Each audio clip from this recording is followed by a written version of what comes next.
Well, a lovely hello from Victoria, British Columbia, Canada. A beautiful lighthouse here as we look out the Straits of Juan de Fuca and the Olympic mountain range that surround Victoria, British Columbia on Vancouver Island.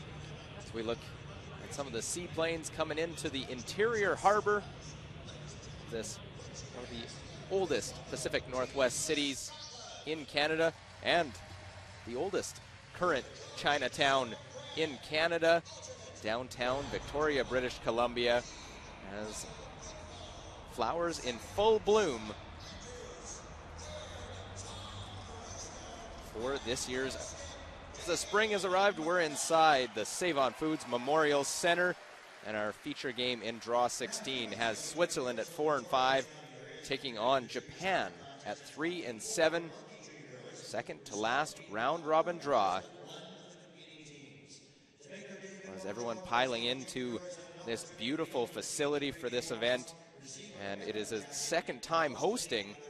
This building actually replaced the old Victoria Memorial Center in honor of the men who served their country in numerous wars for this country of Canada. Of course, you see the Victoria Royals hat, the current team that uses the Save On Foods Center as their home in the Junior Hockey League, the Western Hockey League. The Scottish contingent will be loud and proud throughout this one, along with Denmark, as we are here for this 16th draw.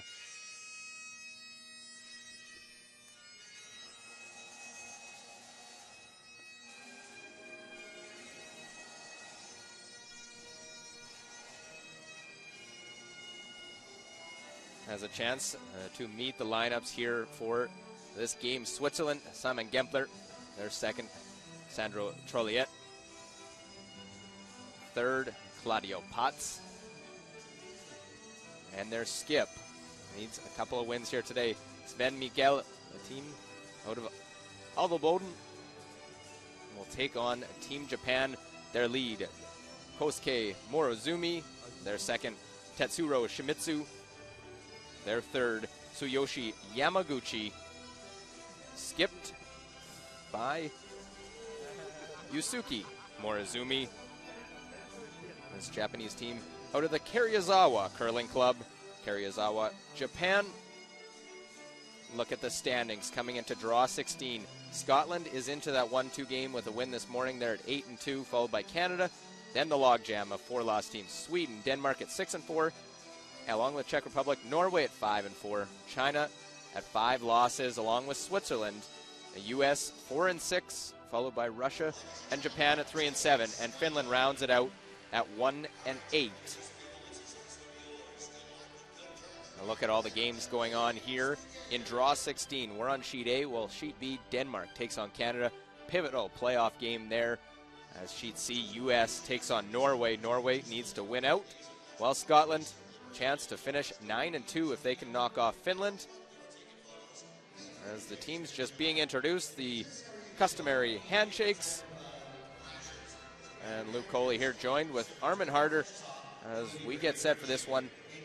Playoff chances still alive for Switzerland. They need some help, but also Olympic qualification. They want to try and win 2 games today and get to Sochi. Absolutely. Still mathematically possible with 5 losses to have a tie break by the end of the day. And so many people thinking about playoffs and everything. A lot of the talk, again, Olympic qualification, so big. The top 7 teams based on last year's Worlds and this year's. There'll be some calculations going on. I think some of the benches have been already working on it. I know Denmark, with a loss earlier today by the U.S. this morning, has got a spot, according to their math, that they've there's no way that they will not have one of those top 7. So Switzerland will try and do their part. Coming into this, they were 9th after a 9th place finish last year. That's not good enough, though. So 2 more wins here are definitely needed. You see Switzerland will have the red stones, Japan the yellow, and Switzerland will have last stone. First end, and to get us going Hosuke Morizumi, a 24-year-old lead of this Japanese team.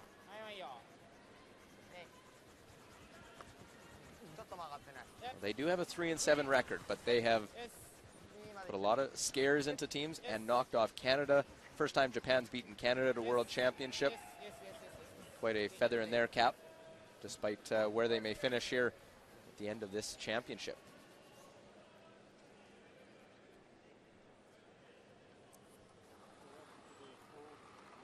Certainly does something for your self-confidence when you can knock off Canada.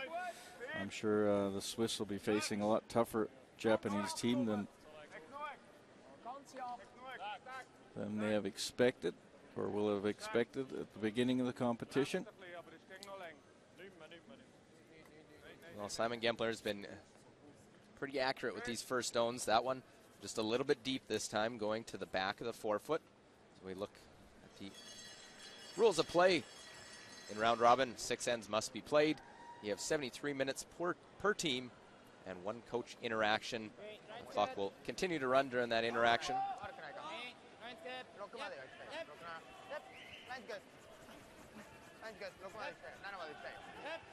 Switzerland been performing quite solid all week. Have had some issues with managing the time clock, which have probably cost them a game or two. But that's all experience. This is their first World Championship. They've done the European level, but it's different here in Canada. And throwing with a few seconds left on the clock, not really the optimal position. Nope. And it's not the numbers that are hurting them, it's the timing of the misses that they've come up with.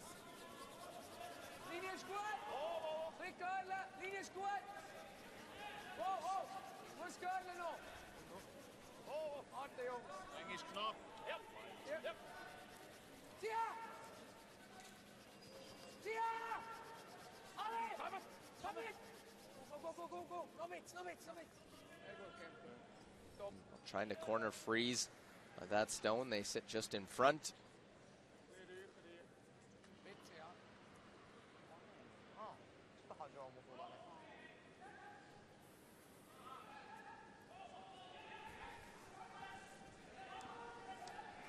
Well, Tetsuro Shimizu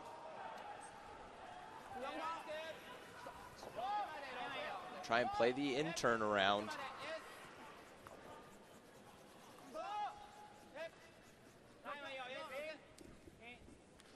Sorman, like you said, there's still a chance with 5 losses to get in there. They need some help, but they got to do their part and win their 2 final games. That's basically the only thing you can focus on. That's the only thing you can do is win your game, and the rest will somehow have to take care of itself. But certainly, you lose your own game, it's all immaterial, isn't it? Absolutely. So 4 and 5 coming in. Losses to teams that are above them in the standings: Canada, Sweden, Norway, Scotland, and China. Played very well. The only one they struggled in their game against Canada. That's about the only game they weren't really into yet. Other than that, they were in every game, and their opponents played quite well also. There isn't a weak opponent out here.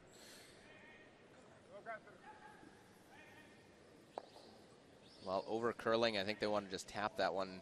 Ends up underneath the center line guard. Switzerland with the hammer.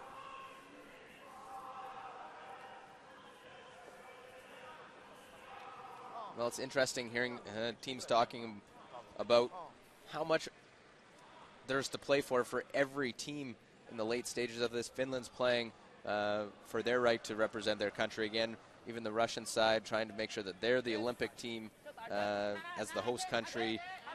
All these teams battling for Olympic points. So doesn't matter if you're at the top and you're playing a team at the bottom. It's important to pick up that game, and no one's giving you any freebies. No, and these games it's going to come right down to the last straw. We saw it a few weeks ago in Riga. Germany losing their last game, not being able to qualify direct if they win that. German women. It's just you got to take advantage of it if it's in your own hands. I don't think anybody really relishing in going into play down for the last two spots. Anytime you're leaving it up to a competition as opposed to just directly qualifying. Charliette. Try and run it back, and we'll move that one that they had behind the tee line. That was their danger stone that went there earlier for Gempler.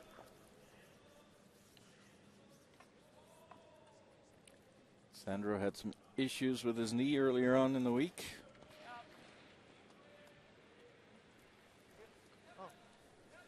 Seemed to be a little bit better now.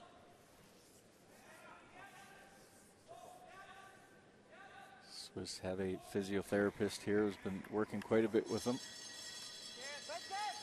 And you're seeing that from a few more teams, is having someone here medically to take care of the players, make sure that they're in fine shape to play. Mullen makes the hit, rolls it in. It's a nice little shot there. They got good movement on those rocks. Just line them up nicely. Well, this Japanese team, fun to watch. They're lots of energy, lots of excitement. As it is Japan lying 4 here in this first end.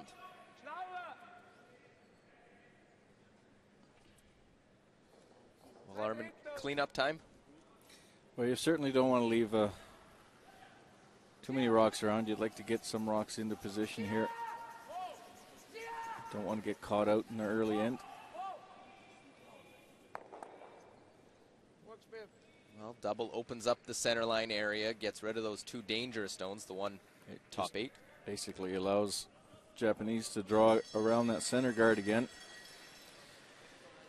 I would like to have seen a shooter stick around somewhere.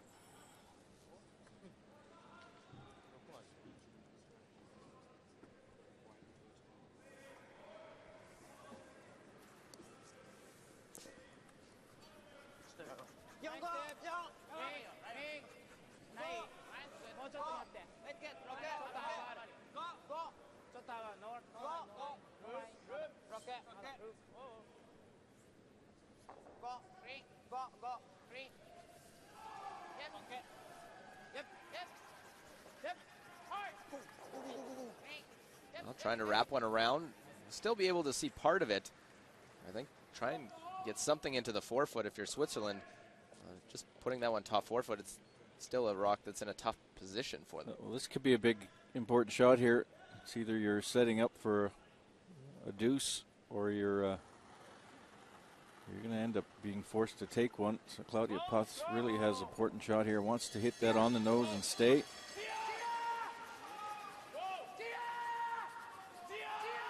Otherwise, we'll be looking at a force for the Swiss. Just gets past it. Well, get by, tap that one back.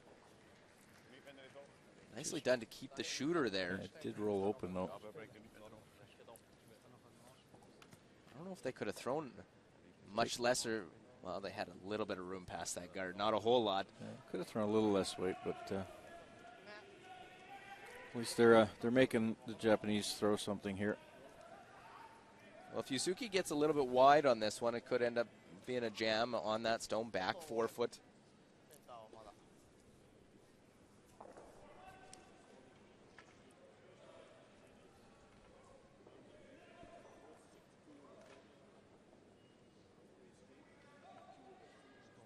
Oh, 10th among all skips.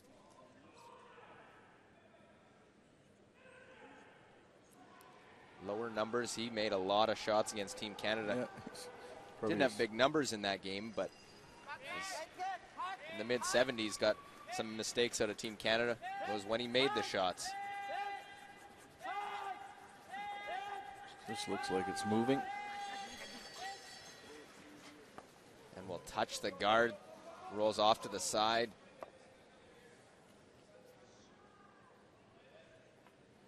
Armin, I noticed Sven got out there really quick to try and sweep that guard. Just make sure you had open the Yellowstone. Yeah, he needs to path that yellow rock because that's the one that's shot right now.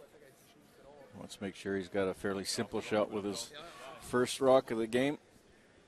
Would like a simple deuce here would be nice.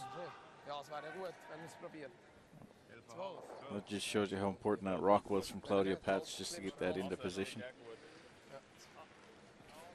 he misses his shot, we'll probably end up forced to make a good shot for one.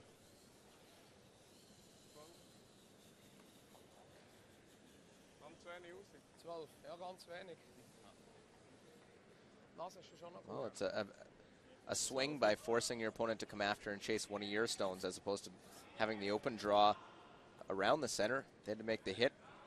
And Yusuke ends up on the top stone.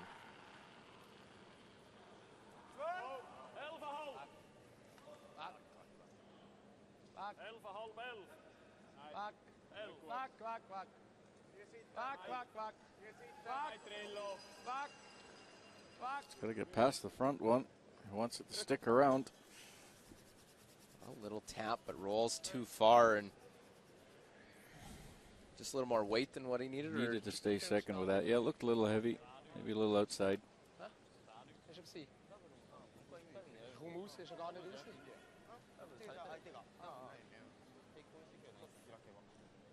Maybe didn't move like he expected it to. Not really the type of shot you're practicing too much. No, a lot of the practice is to get to the button to get last rock in this first end, which Switzerland was able to get. That center line can sometimes get a little bit tricky. So Morozumi, hit and stick. Just where will he go? If he sets up a double or he can hide this one.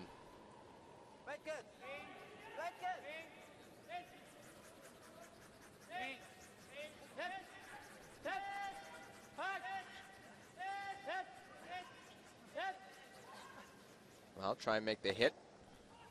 And we'll make the hit, but there is a double. Double for two. They do have that stone just in the back part of the rings hanging on.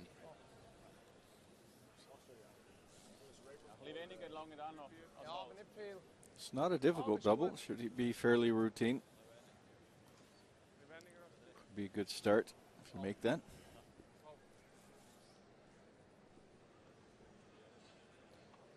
Not an overly difficult double, but anytime you have to move two stones, it is important here to try and come up with some momentum here in this first end. It's either going to be a deuce or a steal of one. Well, last stone of the first end. Sven Mikkel trying to make the double, score two. And push it far enough. Well done, Sven Mikkel makes the double. Morozumi couldn't place it in the right spot. And it's an early deuce for the Swiss as they lead Japan 2-0 after one end of play.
Well, a quick update, USA, Norway, as it is the U.S. and Brady Clark from Seattle, Washington. The outturn looks like was lying 2 a draw in. Just not sure if it has to move that one or not in order to try and get that third point. I'll come down and will have to move it, so has to tap it back just a little bit. Very nice for Brady Clark, who lost a tough one earlier today. They're at 4-6 coming in. USA needing a big win in that one. A win there helps Switzerland's playoff chances, but it's also the U.S. that's fighting against Switzerland for Olympic qualification points. So we do have a game in hand on them. That game in hand tonight against the Czech Republic, who are at 6-4. The European bronze medalist, Jiří Snídal, has had a quality week, including their first ever win over Team Canada.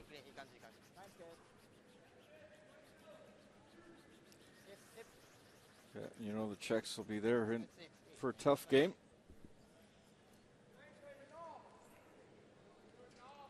So first stone, top 4 foot. The corner guard goes out in front. Simon Gempler look for the center line guard.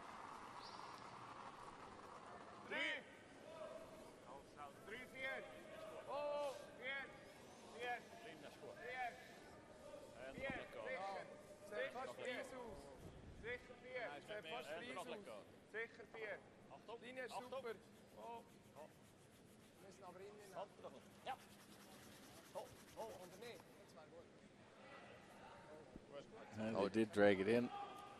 I think they wanted to be that deep. Just a sliver too deep and allows the hit for Japan and keep the center line clear.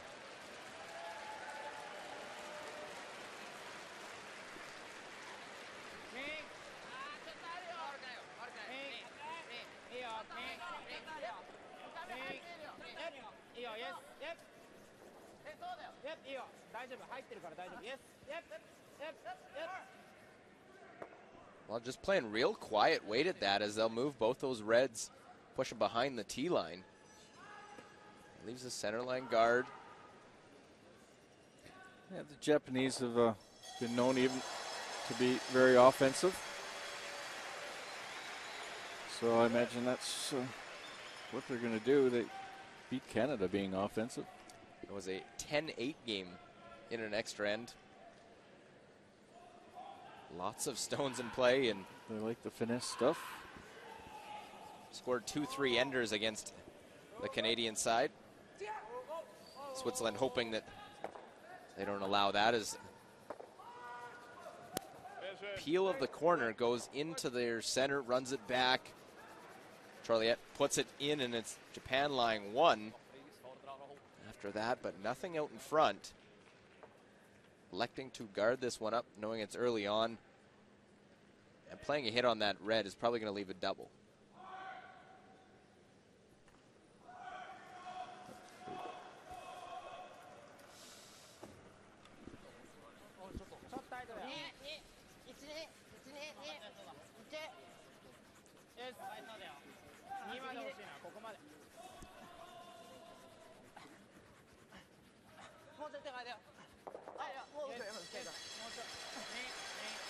Well, wanting to guard up that stone in the house. A very long guard. I think he'll still be able to get at it.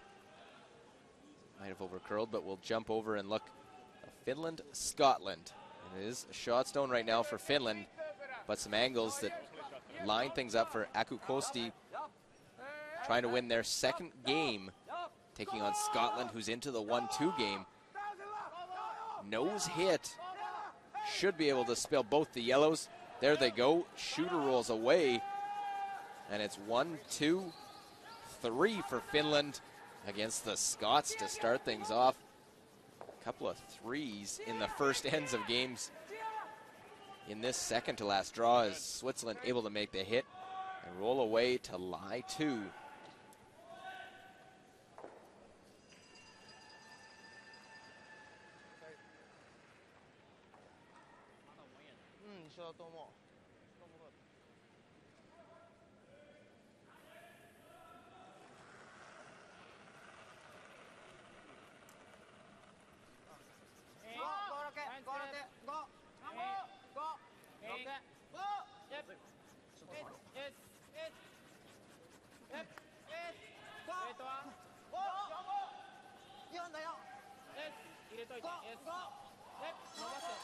Well, trying to corner that one.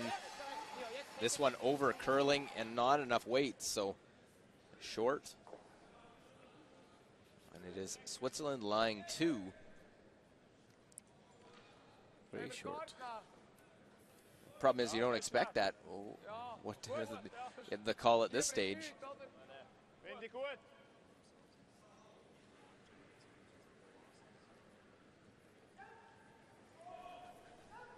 Robert Hurleman, team coach, and on the left-hand side, Andy Schwaller, national coach. He's nice and calm normally sitting back there. And he is, yes. So they go up, they'll peel the guard off and leave themselves lying 2. I think that's the call, is you go peel that guard as opposed to the one in the rings. Sure, you're not, that's the only, the guards will put you into danger. Swiss have a 2-point lead. The Japanese coach, Hitomi Nakoka. One of 3 female coaches here. Along with Sweden and Eva Lund and the Finnish team, Una Koste. Yeah, that's correct.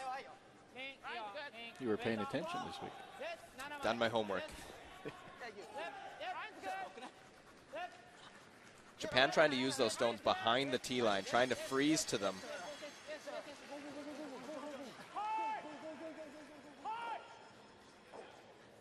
Well, not quite right to it, but just in front.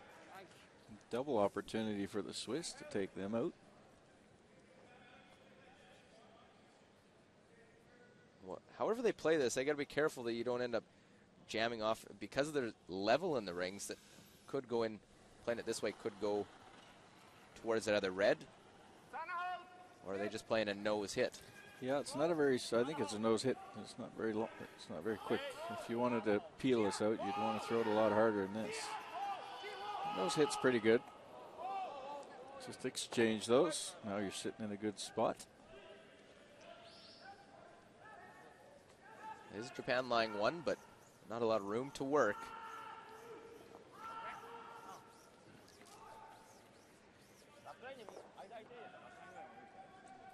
Robert Hurleman quit curling competitively a couple of years ago, took over this team, was playing with Andy Schwaller's brother, Christoph.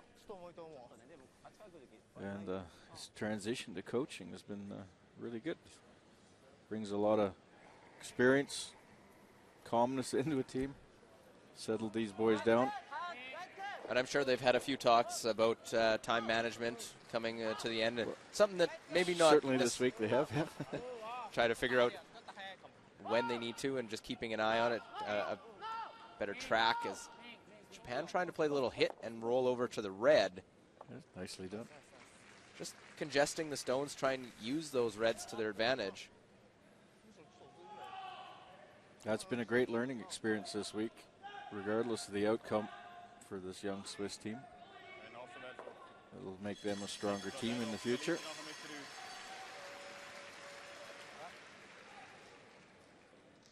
As much as you're looking for success at these events, it's also very important to develop and grow. Quickly jump over Denmark against Canada. Denmark, this is their final round robin game, taking on the Canadian side. Canada lying 2. Denmark with last stone. Rasmus Stjern lost a tough game. Was leading 5-2 after 5 against Sweden this morning. Dropped that one. Nicholas Adin and company escape another one.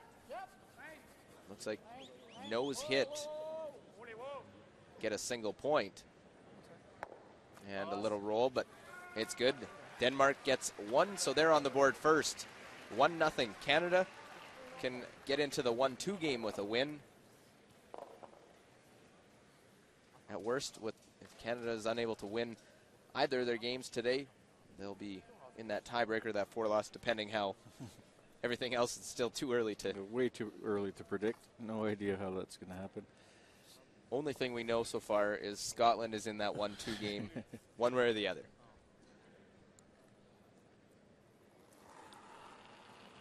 Sweden's had a couple of squeakers. We basically gave it away to them. And I think the Finns let them off the hook the first draw. So they've been quite fortunate this week. And the nose hit by Switzerland. It's a shot stone for Japan. That was Sven Mikkel, first of skip stones.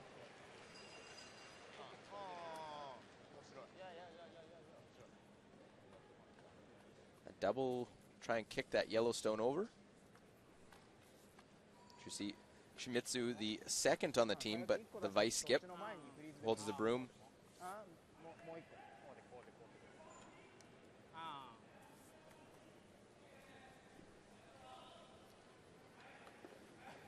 So look at the angles there. Nothing out in front, just those 5 stones in the rings.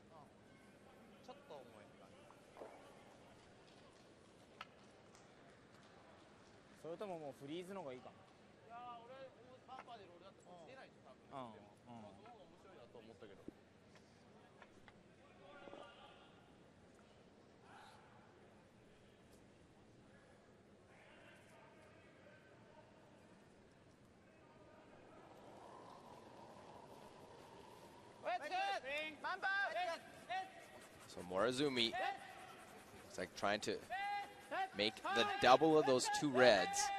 Just all matters where his shooter goes. Well, it won't make the double, just hits and rolls right in front. Nice little roll, though. And didn't make the shot they were hoping for, but rolls to a very nice position. But to blast those 2 out, you'll lose your shooter. You hope you don't pick up one of the 2 red rocks on the side. Then you're causing a force. If you lose one of those reds, though. I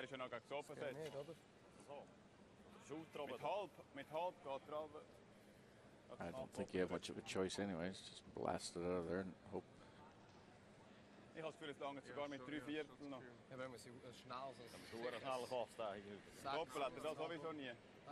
Doppel hat er da nie. Nein, das schon nicht, aber wenn ich mitnehme, wenn ich nicht voll spreche, nein, das geht nicht. Mal sicher geht das. Mal sicher. Nein, das voll kannst du nicht. Das geht nicht. Das voll und der mitnehmen geht nicht. Mal. Ich sage, ich kann den hier nur hier rausdrücken. Dann rumziehen sie beide, dann kann er den ablassen. Ja, nicht. Was würdest du lieber? Nassen gegen noch. Finde ich ja gut. Ich finde den schnell schon gut. Ich will nur spielen, wenn er wirklich geht. Wir spielen da, wenn ich jetzt gerade komme, nehmen wir noch gerade. Ich habe es für 3/4 lang. Das längt schon, ja. Verdaut. Okay. Und oben drüber. Outturn, gerade am Stein. Ist gut? Ja. Wenn er zu voll bricht, ja, dann geht es halt 2.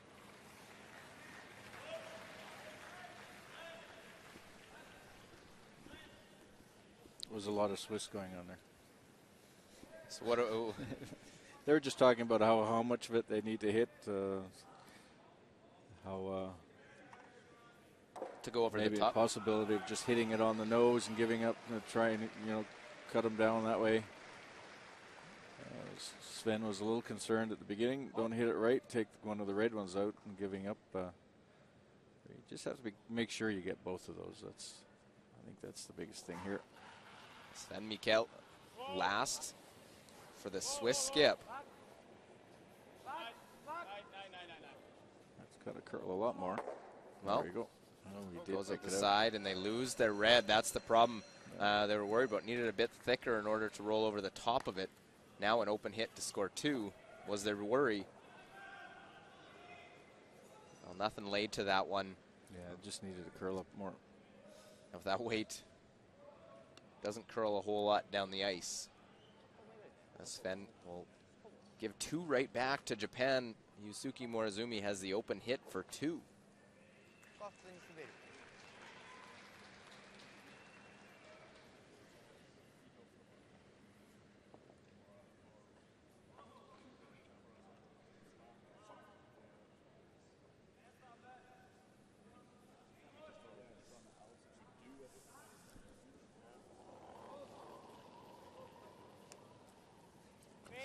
So final stone here, the second end. Morozumi, the open hit to score 2 back.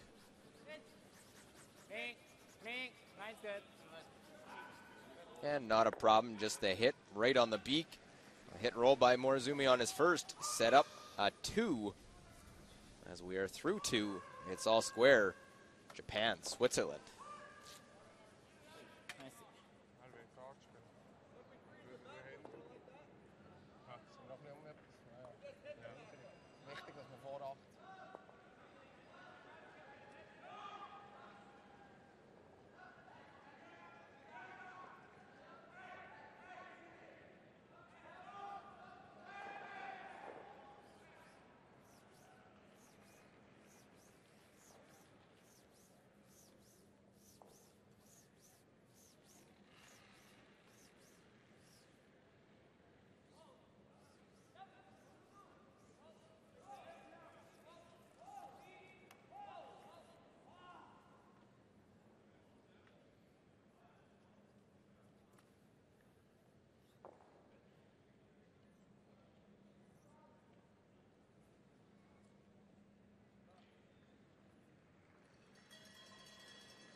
Well, the red and white Maple Leaf in full force here in draw 16, Victoria, British Columbia, and the lovely red surge of the Royal Canadian Mounted Police taking in the curling as they've been part of the color guard every draw. Very recognizable red Canadian surge. Internationally recognizable. A 2-2 game here, the 2013 Ford World Men's Curling Championship. Luke Coley, Armin Harder, and Switzerland had control of that end, just a little miss hit on the last, and with a great roll by Japan on their first stone. Yeah, they made a great roller, just set that up.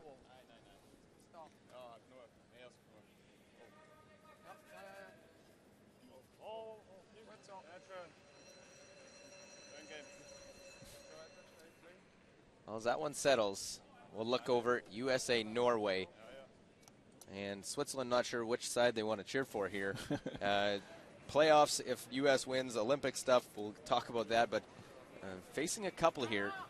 Thomas Ulsrud gave up 3 in the first. Brady Clark and the USA putting the pressure on them. And Pedersen, Sva, got to get around those 2 in the front, get it to the 4-foot. And don't. They'll rack on the front, and another miss by Ulsrud. And that will be a steal of 2 and 5-0. So the U.S., who's battling Switzerland for Olympic qualification, Norway trying to play for the playoffs. But a Norway loss means Switzerland still alive with that 5-loss level. 5-0 there. Brutal start for the Norwegians. They've had an up and down week. Yesterday probably put their best game together in do or die time against Sweden. Getting to that stage again. Torger at home doing backflips in his living room. On the little freeze. Thomas Ulsrud a couple years ago wasn't there and cheered for his team all the way until they made the final and said, please don't win it because I don't want to hear I'll never hear the end of it otherwise. I don't think he said that. They still give Thomas Ulsrud the gears that he wasn't there, and they went to win a silver medal, but he was happy for them. And good sense of humor, Thomas.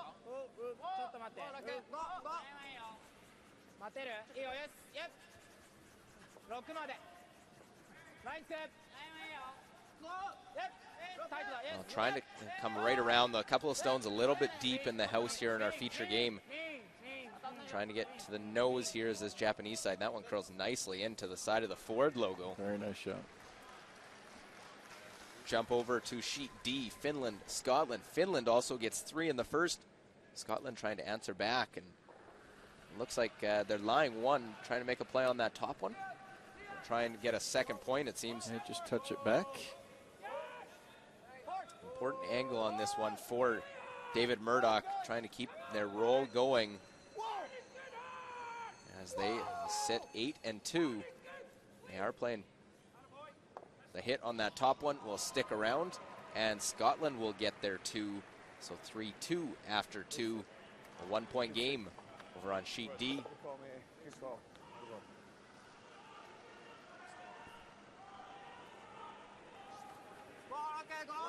Switzerland able to get rid of that Japanese stone. Just feathered it out. Touched it lightly. Seeing a little more frost out there. It's raining out there today. I'm just wondering how it's going to affect the ice. Looks like there's a little bit more frost out there than there was yesterday. Well, again, nicely done by the Japanese side to get right in, side of the button. Swiss will try the same thing again.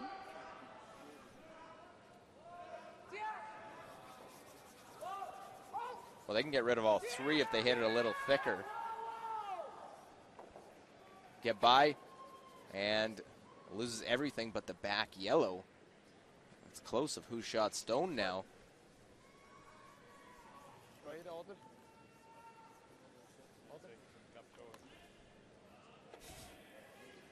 Well, as you look at the ice surface, we are on a side sheet, so always a little challenge, and a little changing weather means more work for Hans Wutrick.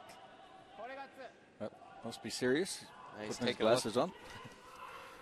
He had it a little easy. The weather was staying too consistent for him. Much too nice, yeah. Let those guys work a little bit. Doing a great job.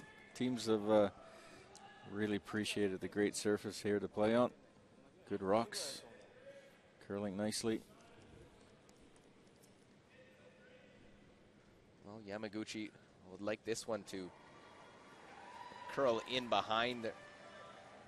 Want to get part of this one tucked and going to a different turn than they were on the previous stones.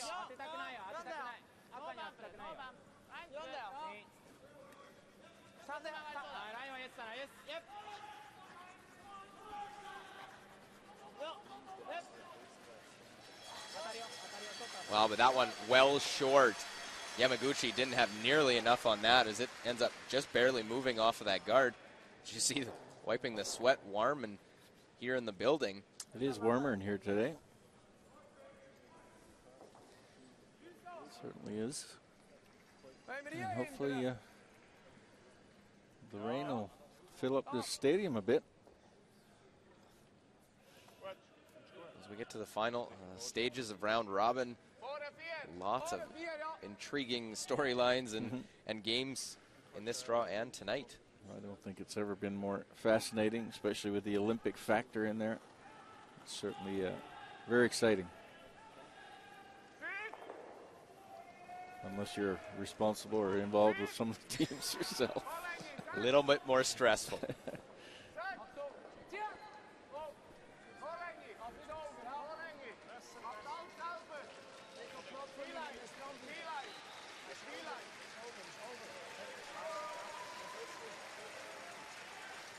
Well, drawing around, and we'll sit just in time to sit 1, possibly 2. We'll look over at Canada, Denmark. Canada with the hammer and facing 4 Denmark stones, a back and forth end. But Denmark doing their best to get a force and forcing Brad Jacobs to draw the 8-foot for a single point. Brad Jacobs in his first World Championship, realizing the mental drain that comes with playing at a World Championship. A little different from a Canadian Championship. All these teams have something to play for, whether they're in contention for the playoffs. Draws into the 4-foot to the button for 1, so 1-1. Brad sending a note out on Twitter talking about how old he feels based on how drained he is mentally, thinking through all these games and every game being close. saying it's hard how the older Canadian skips Martin, Howard, Stoughton do this. Sometimes thinking too much is not good. Just go out and play.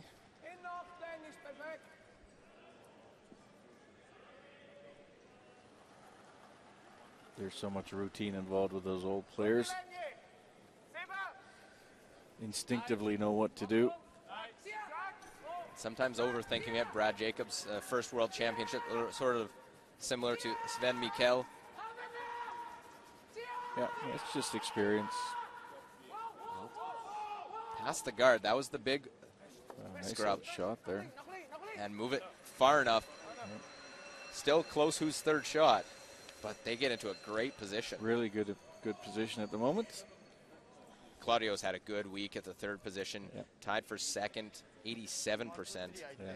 Solid, quiet, get the job done, really focused.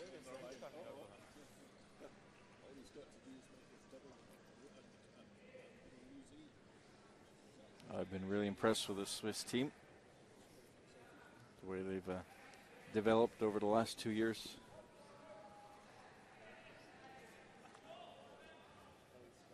Yusuke Morozumi. Looks like run back is the call here. Yeah, that's about all he's got. Let's get something in there. Are they looking to run the center line one? Ice here, it's hard to... Yeah, probably going over the center, straight nose back. Try and get a couple of them out. He was making some great shots against Canada like this. Oh, a little shaky. Coming out. He's going for the wide one. Oh, that's awesome. That's pretty good too. Wide one right in, leaves the center line stone. Pretty shot. Very nice. Able to clear things up. It is better, but still advantage Switzerland. Sven can draw right in behind. As they catch the wide one, try and catch it a hair high, run it in, make the double. Leaves that one stone back 4 foot. The Swiss are going to draw around the center, but Japanese do have that one on the left now on the 4 foot that they can utilize. Do you want this one maybe half buried then? If just top of the 4 foot would be nice, half. If they're able to make a play with that yellow. Yeah. Even if you get around it, over curl would be nice. Are getting a lot of movement here. Get past the guard, over curl enough to try and cut off the raise to the 4 foot.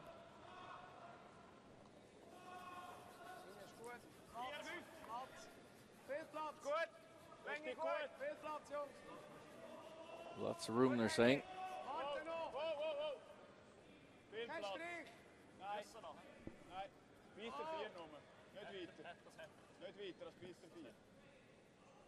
Make sure you leave it high enough.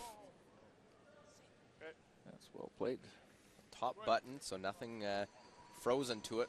Would be shot stone. I think far enough that, not far enough that freeze would be third shot. Be awfully close.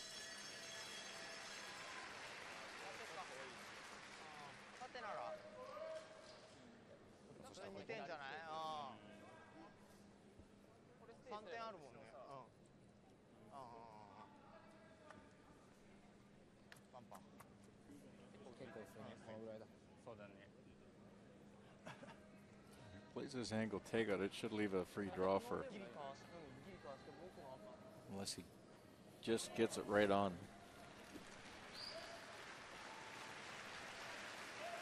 Tough shot.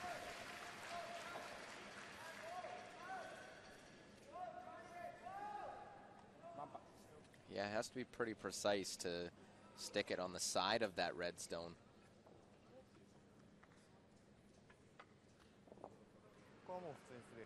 Shimizu, the vice skip.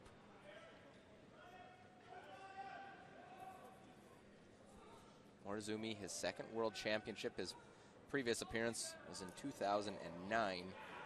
Finished 10th.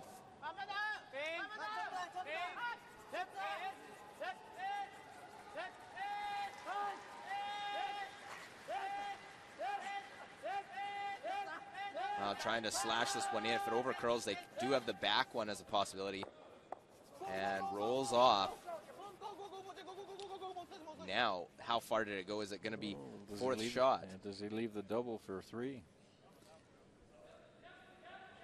Might be the double for 3. I think it's fourth shot there.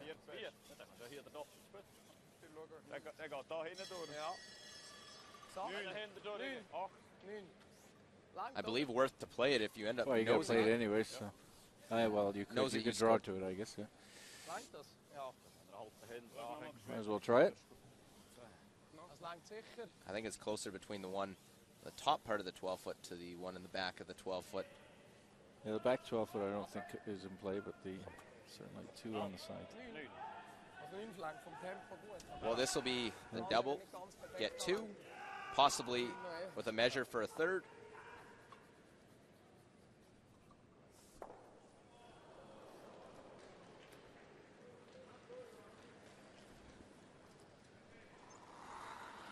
Sven Mikkel, last of this third end, needs the nose hit.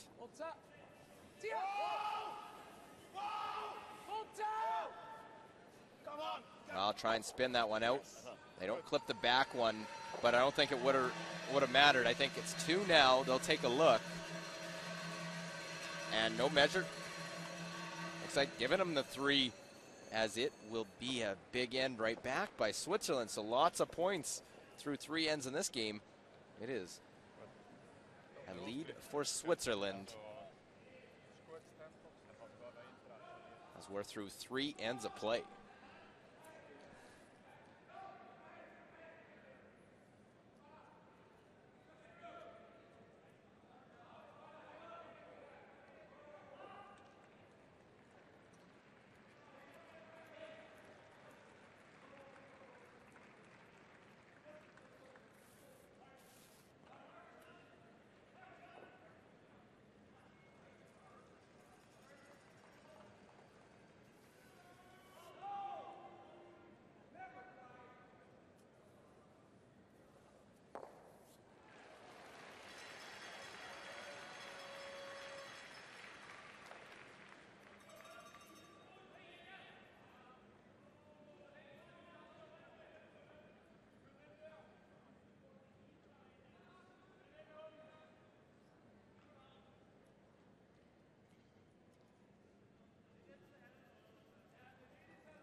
Well, a quick update, USA, Norway.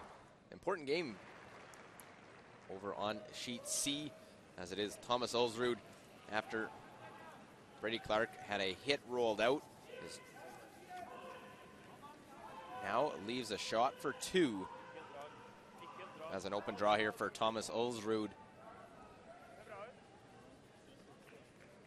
We'll get them on the scoreboard for sure, as this one just calmly comes in, nothing else in the rings.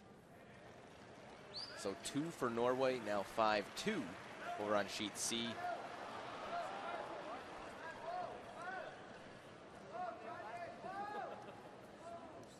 As here inside the Save-On Foods Memorial Center, Luke Coley, Armin Harder in the 2013 Ford World Men's Curling Championship. A 3 in the third by Switzerland. Surprising 3, yeah. Was looking like a 2 was a possibility, but 3.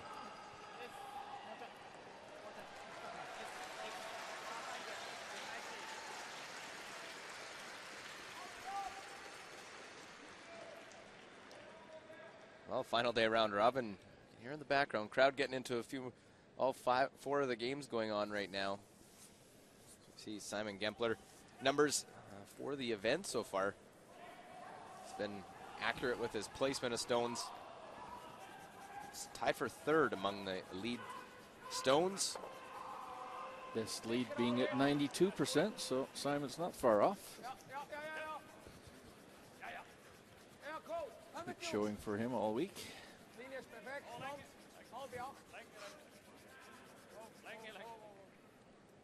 So a 5-2 lead here.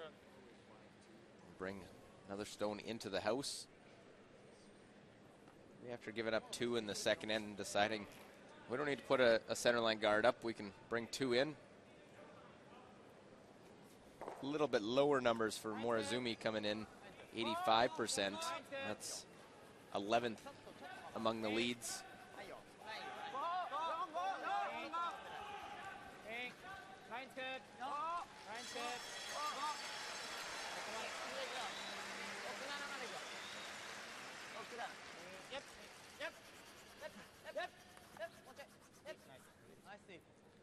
Good draw there behind the corner guard. Swiss won't go peel the guard. Go risk too much with this. Just go straight for the guard. Armin, do you like the strategy with the first 2 in? You have the corner guard get behind? I think so. I mean, you put up a corner guard, you might as well use it. Otherwise, there's no point in putting it up. And take advantage of it early, not wait till later in the end, as Switzerland will peel that off. Imagine. Now you can either replace it or start moving those rocks around, but you do have a rock in play in the house. That's not Schmutzi. That's Sandro Trilli.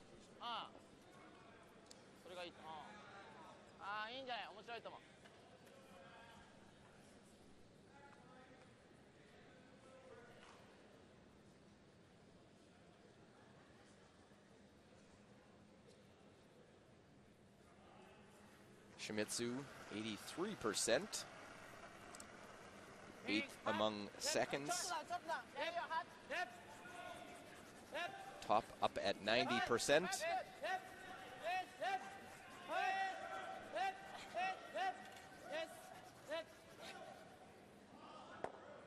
They decide they're going to play the hit on that one in the rings. They're trying to make the double.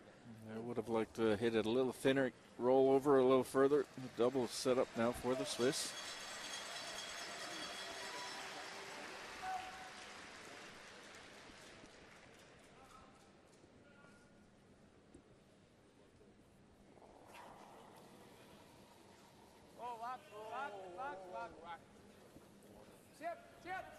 Sandro trying to make the double. Will just get the one. Shooter rolls over, so a double back by Japan is going to jam. Morozumi decides what he's looking at there. Finland-Scotland was a 3-2. Last of the third upcoming here.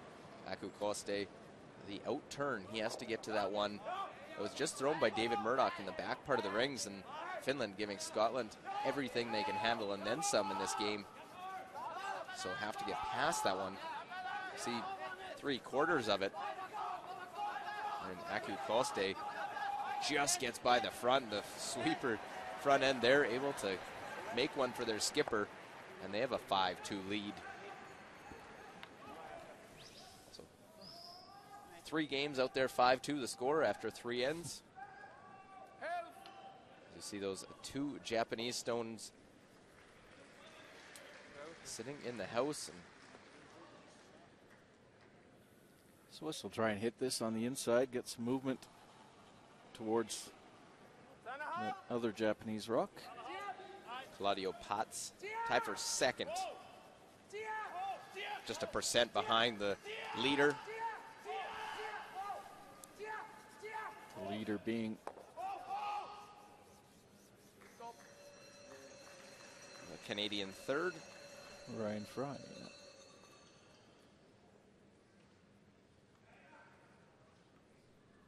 So a little inside roll, but does leave a nose hit for Japan. I don't think you'll see the Japanese hitting too much. They're down 3 and they'll want to get rocks in play. Start playing takeouts here. You don't want to end up losing your shooter. You want to keep your shooter hanging around. Keep as many rocks in play as possible. It's also the style of play they have. They prefer to finesse.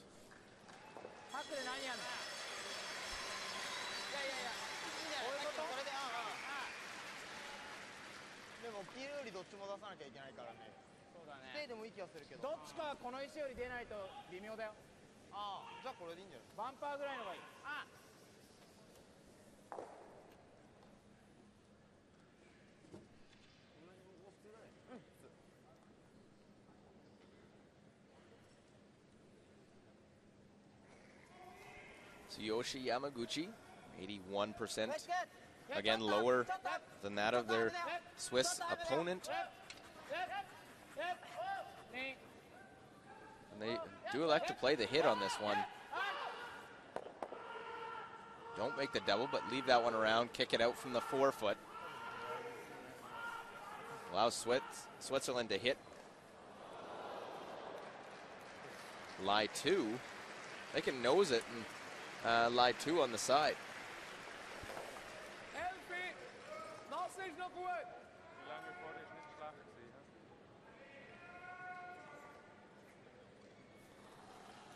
Would be a good position to be in. Hit that, roll to the side a little bit. Maintain two shot rocks in the house. Nicely separated.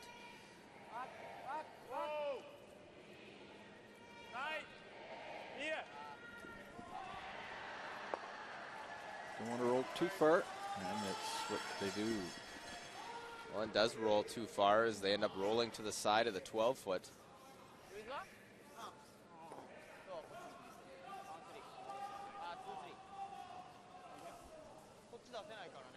Japan, they put up the corner guard early in the come around and trying to set up a two. They don't have to go all out to try and get that three that they just gave up.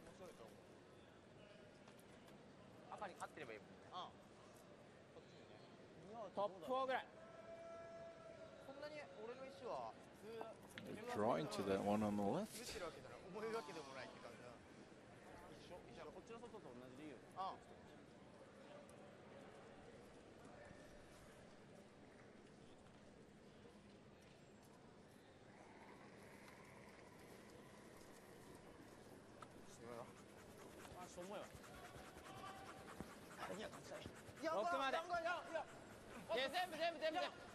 They certainly need to be there. If they come up short here, they've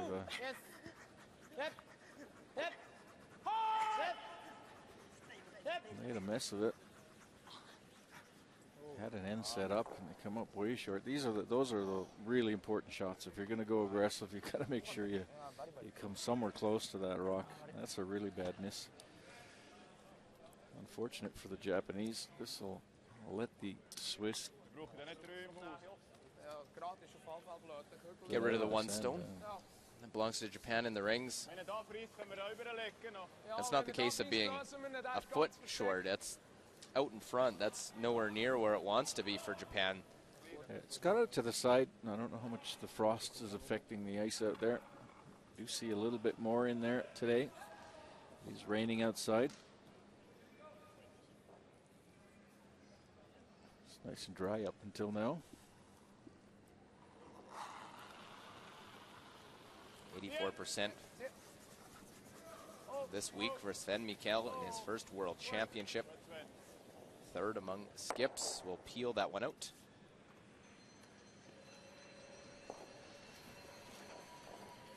Well, slide over. Canada, Denmark, 1-1. Neither side able to get anything going, and Rasmus Dern lost a tough battle to Sweden earlier today in their final round-robin game. Looking to make the hit as they have to deal with that guard. They have to get the nose. They can't afford to roll too far. Harry and Poulsen get it by the front. Actually got off a little bit near the end, and Uzinaz as it makes the nose hit. 2-1 Denmark. Japanese will be drawing around this corner guard to freeze up to the Swiss rock in the 12-foot, but that won't won't end up being shot that way. Swiss could just freeze down to it and force them into one. They need to be shot after they throw this rock. If they want to make two, they should be actually trying to blank this end.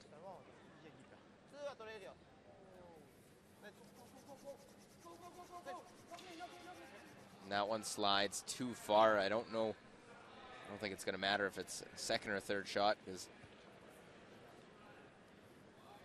you should have been looking at trying to blank this end. Sometimes you get stuck in trying to go for twos so much you forget the ability to blank an end. It's still out there. Well, he's going to be forced to draw against 2 or 3 maybe.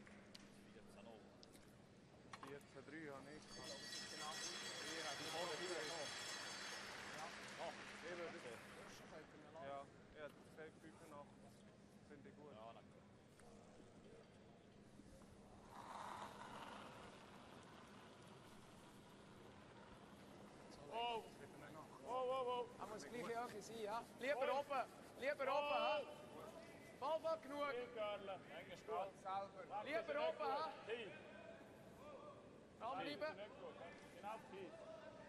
Die is nog goed. Die is goed. Oh, is goed, goed. Well, they draw split the rings, and that forces the draw for a single point. Switzerland, good.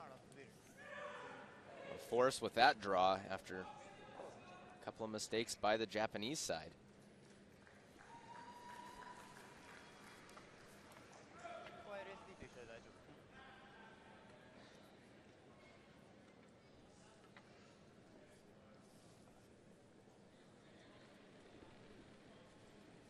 So Yusuke Morozumi,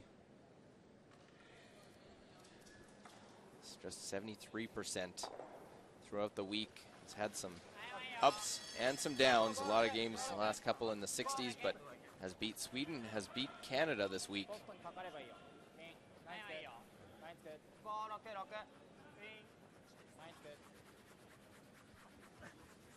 Need a piece of the forefoot to get the single point. Assuming his draw percentage is higher than his takeout percentages, because I haven't seen him miss too many of these. Haven't seen a lot of skips miss those, and he puts it right to the button. Sweepers guided in nicely. So a single 5-3. Japan is closer, but still down by 2, and Switzerland takes the hammer to 5.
Well, back inside the Save-On Foods Memorial Center, Japan able to get 1 point. They're now down 5-3 here in Victoria, British Columbia, Canada. We're on Victoria, or on Vancouver Island in Victoria, the capital city of BC. As the centerline guard goes out in front.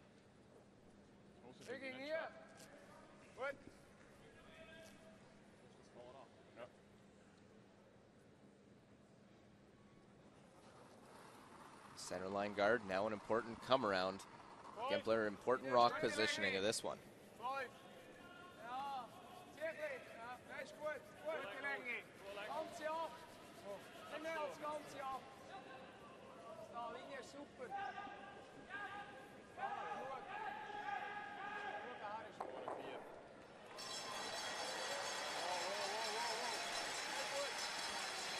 Simon's been very good at these all week. Usually he misses when he's missed them, it's only been his first one in the game, and then he's been pretty solid all game. I haven't seen the first rock statistic on this. Throw your low percentage, low rock of the game out. Yeah. Get rid of it first. Well, good first rock there. Now leads to the freeze by Japan. And Kosuke just a little bounce off. Now another opportunity. Get another one behind by the little hit and roll.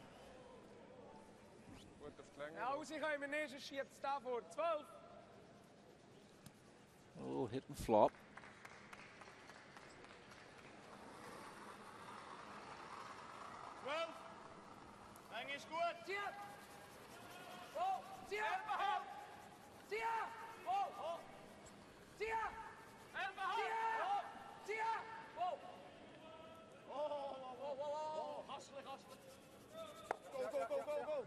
Very Simon nice. Doing everything to keep his percentages high. Doesn't seem like much, but it's just a fantastic little hit and roll and keeping his stones in perfect position. Now look what you got your opponent playing in Japan. They're forced to play this run back of their own guard early on when you're trying to play for a force. Yeah, just leads are so important. Well, run it right back. Look at this shot, though, eh? Pretty good right back. Very nice. Doesn't get rid of one, but leaves the one they run in the house and the other one on the sides. Moves them away from the center. And Switzerland now either has to hit or be aggressive to go behind, but up 5-3, probably going to hit the side one. Yeah, you have two options here. You go aggressive and draw behind the guard again, or you can take this one out, having the hammer laying two. Jump over Finland, Scotland, and, well, 5-2 the score. And Scotland and David Murdoch, pretty good end. It looks like they're lying 3, and that draw needs a good full 12-foot or even better to pick up a 4th point and take the lead in that game. It's been the case for the Finns. They've had some good ends and then some duds. All over the map with those guys all week. Because here, now a draw into their own, into the cluster in the center. See those two? And now, through 4 ends, it is a 6-5 lead for Scotland over on sheet D. So, big swing there. The Scots, a win, 9-2, and 1 loss of a game by Canada today. They are first overall. They're in the 1-2 game either way.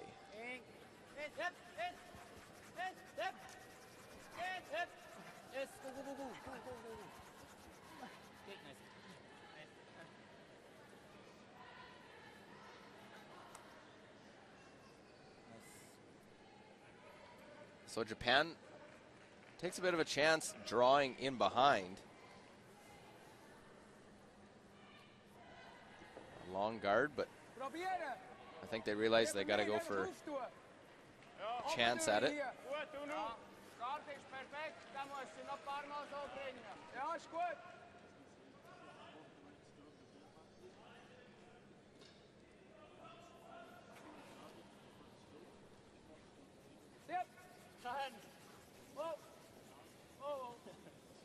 Just a straight peel here. Yep, let's just don't do anything fancy. Got 2-point lead. You got the hammer. Make sure you get out of the first half of this game with the game solidly under control. So Japan decision to peel out that guard. You can put another guard out in front, have to be precise with it. Or try and hit and get a little roll, but might set up a double and could be fairly simple too for Switzerland, depending where this rock goes. And they decide to hit. It's looking pretty warm up.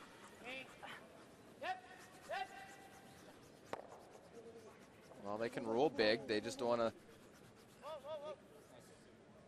Almost overswept that a little in the house. Needed to lie 1-2. Stops just in time. Ja, nog even nog maar bis hier. Ja, dat is goed. Das ist nichts. Nee, Wieso nicht? der ist gefährlich. Der ist nicht gefährlich da. Ja, sehr. Er macht ihm sicher keinen Guard, wenn wir hier zweimal liegen. Ich würde einen und wicken. Okay. It's got the Swiss thinking a bit. Wenn die herkommt, sind wir schon. Ja, ist gut. Michael was looking at maybe drawing down to the one in the back. His third saying, I don't like that. Let's take out this one. I think that's a safe call, is to hit. Yeah, I don't think the Swiss need to do anything complicated. I think it's a good call by Claudio. Keep his skip. Go, go, go, go, go! Good, good. Keeping it simple.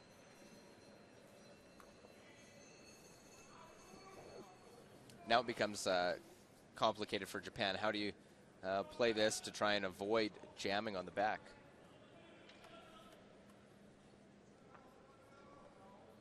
It's you don't really want to mix up with the Japanese too much if you don't have to. That's their game. They like to play that.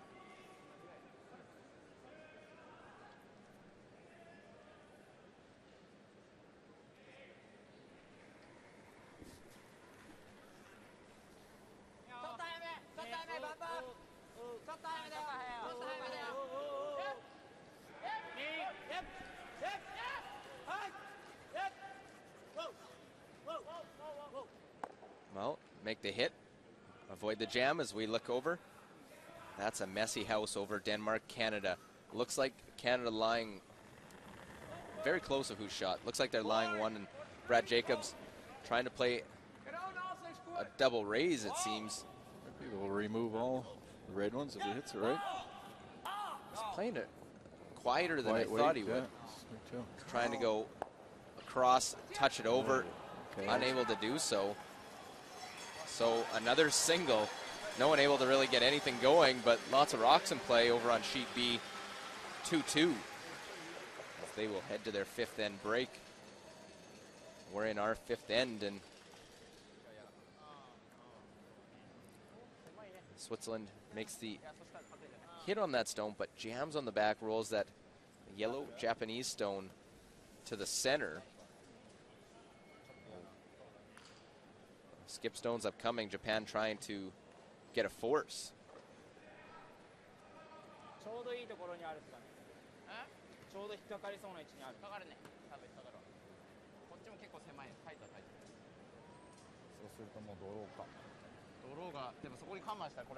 Swiss were attempting the double, jammed on the back and rolled to the middle.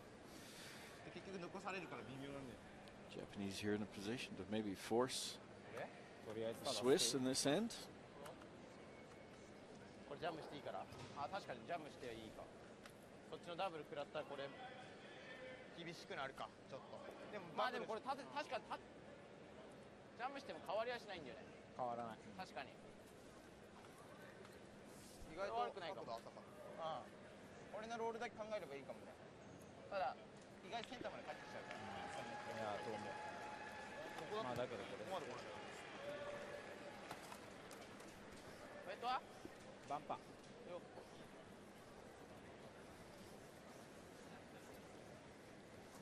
Well, Broom here looks like decision is to play a hit and roll on it, even if they jam on the side one, as long as they roll the shooter into the 8-foot. Or double's tough because it could jam. I don't know if the nose hit does you anything. It could jam a couple of ways. You jam back onto their own.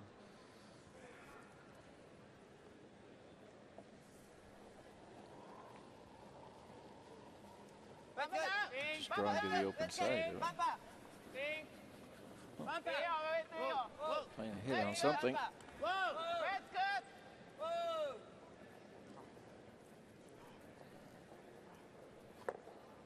Well, nose hits it, goes through the hole, but I don't know what they had achieved by doing it. As that one sits there, jump over USA, Norway, after Thomas Olsrud rubbed the guard on his draw. Means Brady Clark has an open draw for 2 and a chance to extend their lead to 5 again. 5 points. 3 scored by the U.S. with the hammer in the first, 2 in the second stolen. U.S. comes in 4-6 record. They're playing for Olympic qualification points. U.S. needs this one to have any chance to try and qualify straight into the 2014 Olympic Winter Games.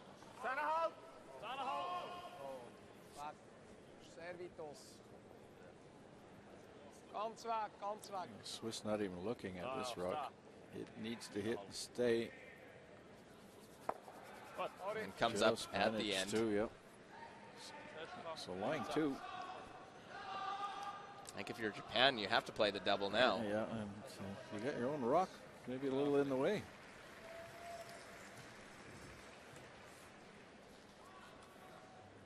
He made a difficult shot on his first, but I don't know if it was exactly what he was trying to accomplish.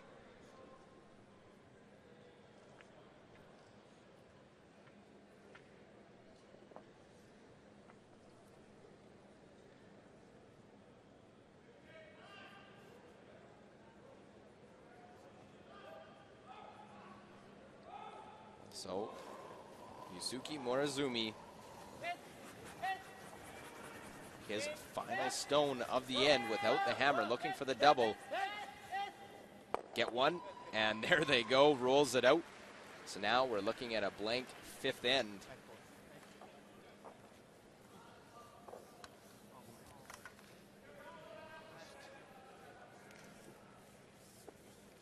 Well, the big weight, and just catches enough, spins that one out.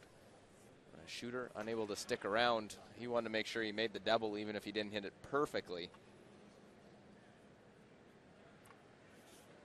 Morozumi has made some shots when needed, but trails in the game by 2 without the hammer, and Sven Mikkel will look to blank the 5th end, retain hammer after the 5th end break.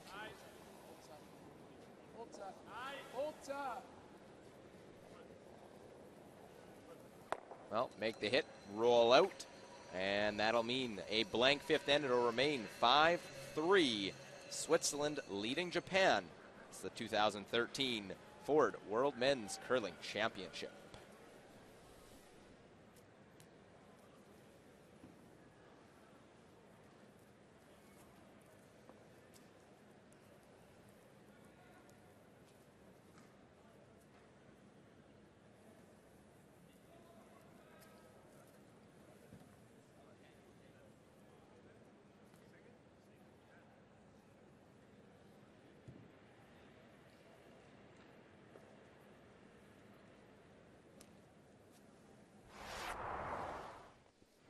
Well, first half highlights, and first end got off to a bang after it looked like Sven Mikkel mishit his, that he wasn't going to have a chance for 2. Double was set up, and Sven get one, push the other one over far enough. Big game for the Swiss. They make the double, get an early deuce. Well, right back in the second end, Sven Mikkel jammed on his own, lost one of his own. Meant the open hit for Yusuke Morozumi to hit and score a second point. So 2-2 after 2. And then the third end.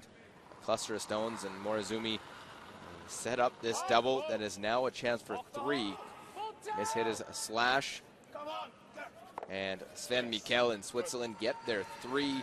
They took a 5-2 lead at that point. And after 5 ends, 5-3 the score. Switzerland has the hammer after the 5th end break.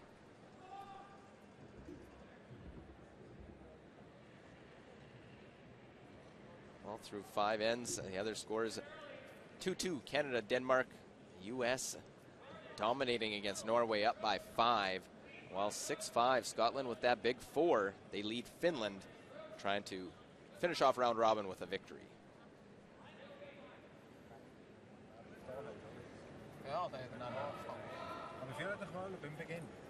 En hij strong speelt. Also ich bin der Meinung, man kann schon etwas machen. Also wenn es besser ist, nicht, dass wir jetzt konservativ spielen, einen nehmen, bekommen wir wieder 2, dann nehmen wir wieder einen. Preis kommt, ist immer schon Also. Ja, aber wir sind so gut auf der Rampe. Was wollen wir nochmal tun? Ich weiß nicht, der Garten. Was willst du mit Wenn gerade einen Meter oder kürzer ist, dann kannst du einfach laufen, aber noch Meter oder kürzer am Haus teilen. Das ist, also, legen wir jetzt nicht unbedingt, wenn wir lieber fast Steine. Wenn wir jetzt einen Split machen, am ersten 2 Kandidaten machen, dann müssen wir es enden. Ja. Dann müssen wir fast beim zweiten, da weiss das.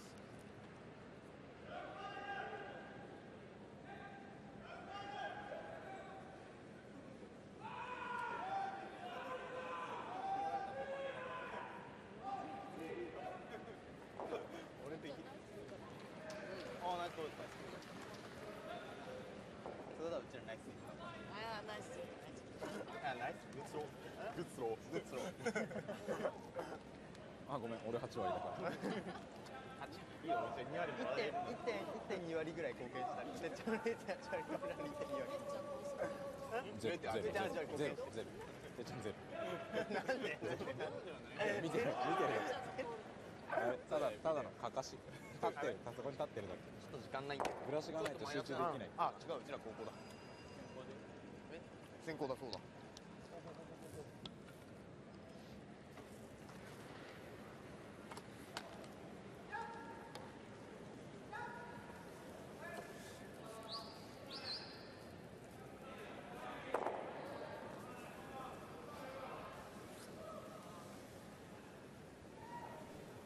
Well, a back and forth first 5 ends of this one, and it was important for the Swiss to get off to a good start. They need some wins. They still have a chance at a tiebreaker. They're at 5-3 in the game and lead in percentage, playing solid both ways.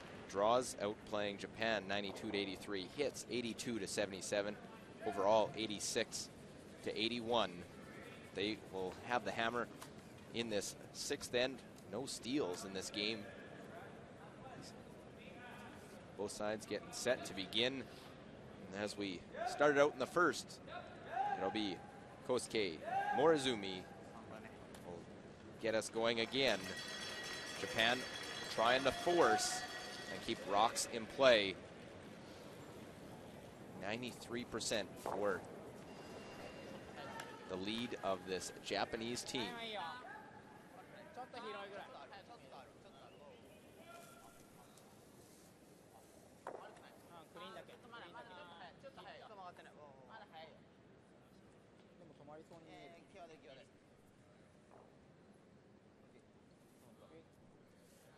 Starts, no surprise, center line guard.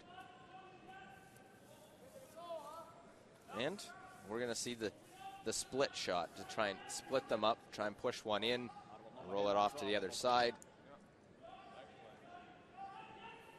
And Simon Gempler, 93% also.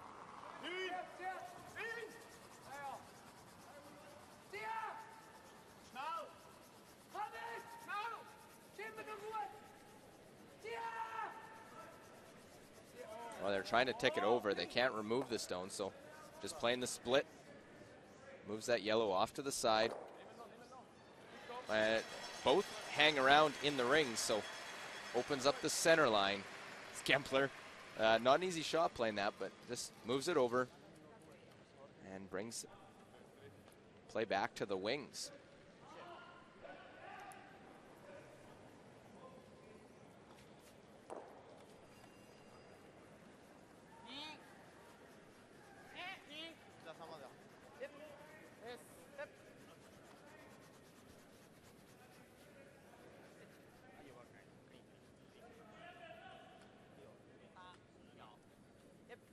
So we'll look to put this center line and probably see another split shot as that one comes down to rest.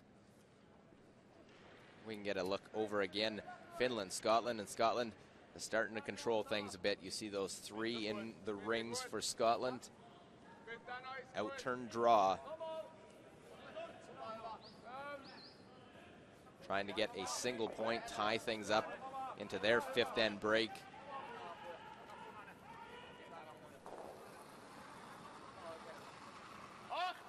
Finnish skip just the one victory this week. And this one comes right down into the 4-foot. Tom Brewster says, good shot, Aku. And it's a 6-6 game as they are through 5 ends over on sheet D. Meanwhile, another tick shot as another Yellowstone is ticked just over the side, stays around edge of the 12-foot. So play wide open along the center line. I think Switzerland and their coaching staff talked about Japan trying to keep stones in play. See, Tetsuro Shimizu, 83%. Try and put the center line guard. Now we'll probably see the peels by Switzerland try to clear off those ones on the side of the 12-foot.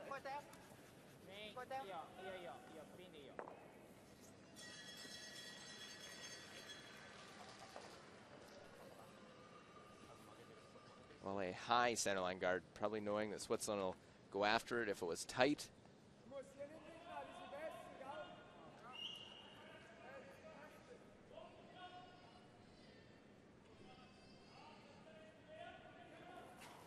Sandro Trolliet.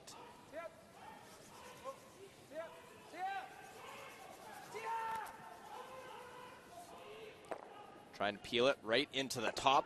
And look at them all. I think he might have even spun that one out. Spins it far enough that it's not shot stone. Makes it tough to get anything going without the hammer. When the 2 tick shots are made and you see smiles from the Swiss side.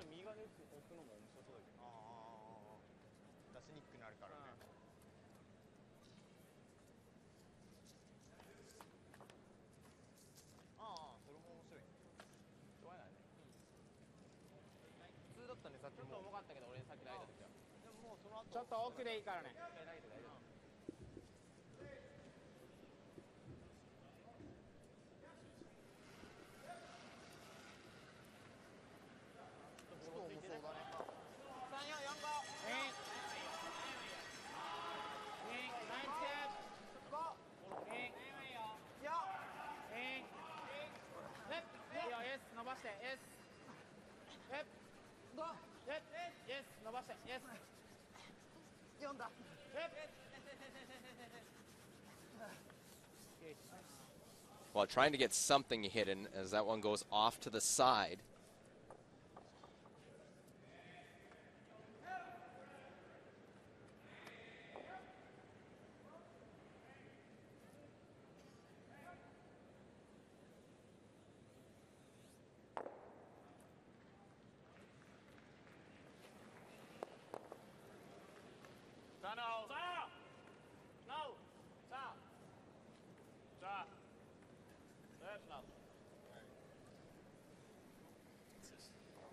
Well, trying to go at that one, and will miss that one altogether. Got that one out. Makes a great one on his first, and disappointed with that result. Wasn't really close, actually. Had some air between it and the stone they were trying to hit. Silent takeouts. Always want to try and hear something when you're playing a takeout.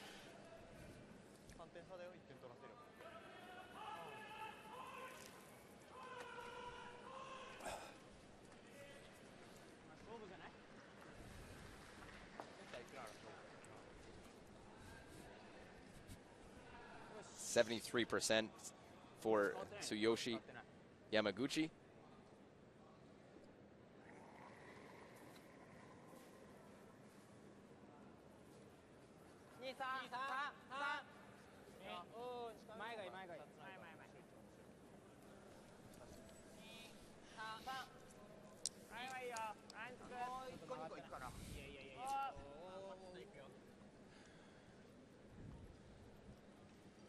Well, interesting, Japan putting the centerline guard after the flash.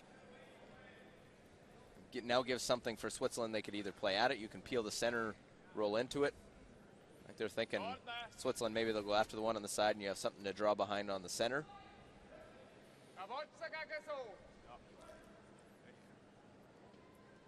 He's going to run it. Tempted to go and draw behind it, but he's sticking to his guns here.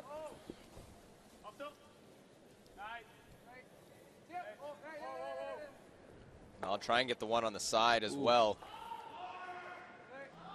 And nearly avoids disaster by almost pushing another one and leaving it in the rings.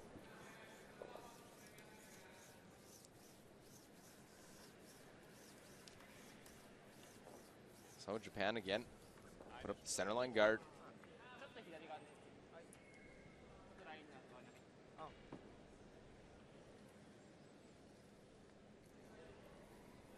It's been good numbers by the Japanese front end, but back end a couple of misses.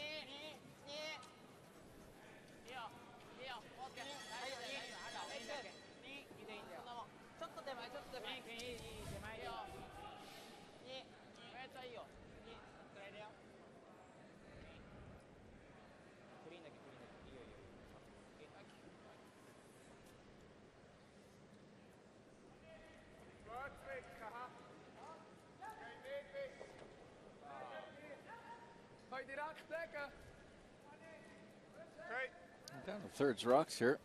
Could decide to go offense. Looks like they've done. Not a bad time to score two.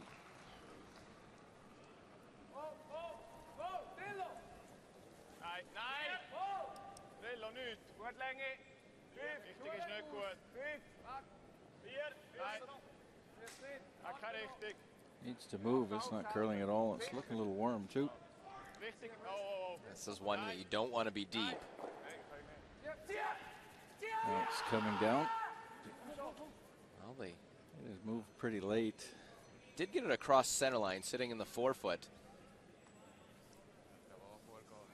Japan now a freeze to it isn't the end of the world.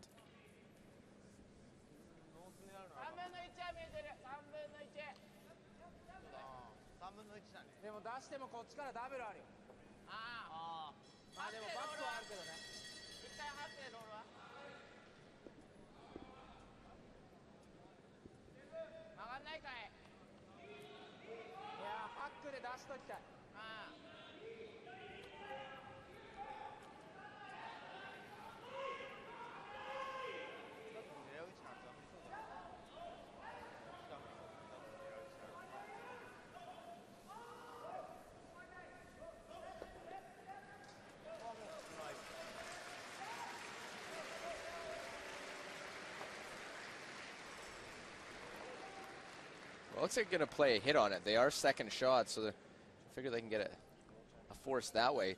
I thought a freeze might not be a bad call at this point, and then really close in the rings for Sven to try and get that extra point. And you see the numbers for the first half for Morozumi.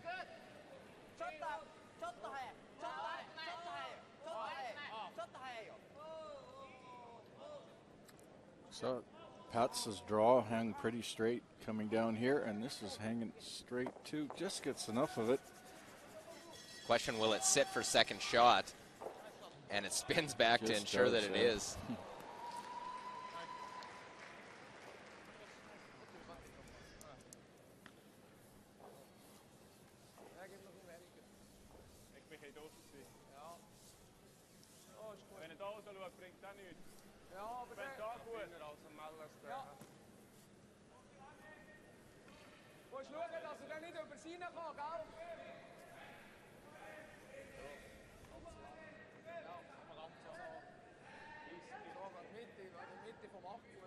So knowing with those two wide and the center guard, if you hit one of the side ones, that Morozumi will be going behind that center line.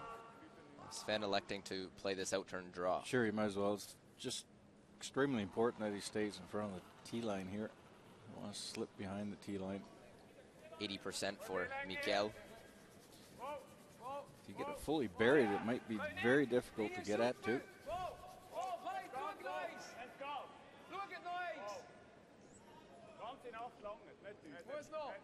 Needs to come down. Top 4 foot fully buried would be nice. Well, and good control by and judged by the sweepers there, knowing that it just be the top part of the rings. Jump over sheet C, where it seems like it doesn't matter what the score is. Lots of stones in play. And Thomas Olsrud, a long look to see who is second shot of those stones in the 8 foot. I think electing that he needs to touch it a little bit to get a third point and ensure it. Actually had it. Hardvad Peterson down to look at it and just needs to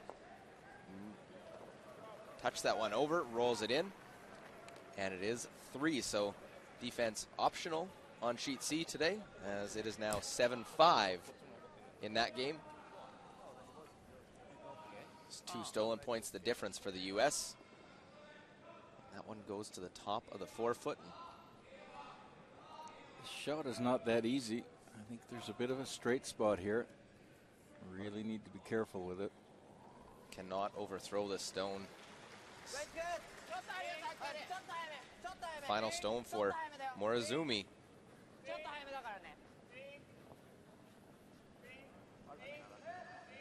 Can't catch a tooth in. There is a jam on that back also.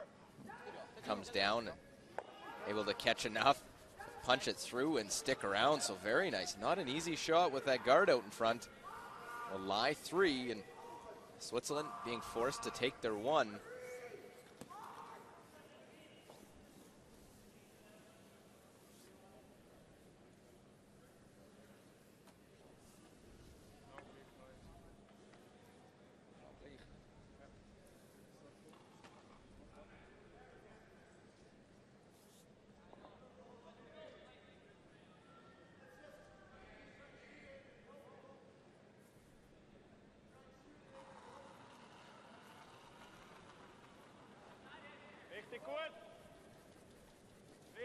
So the draw, Sven Mikel, final stone.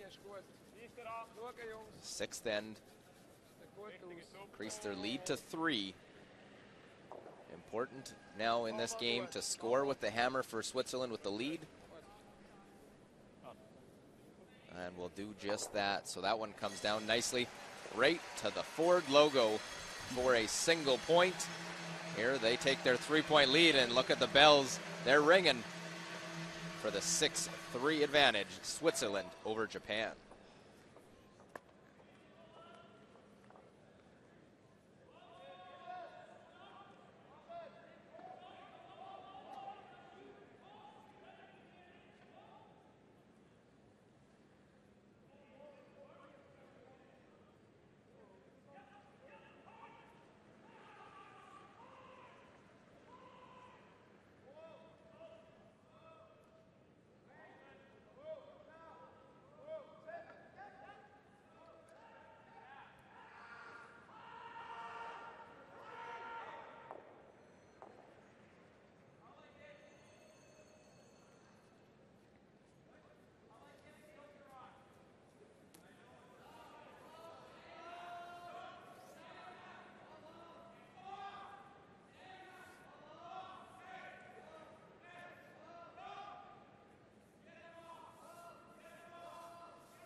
Well, the Ford World Men's Curling Championship.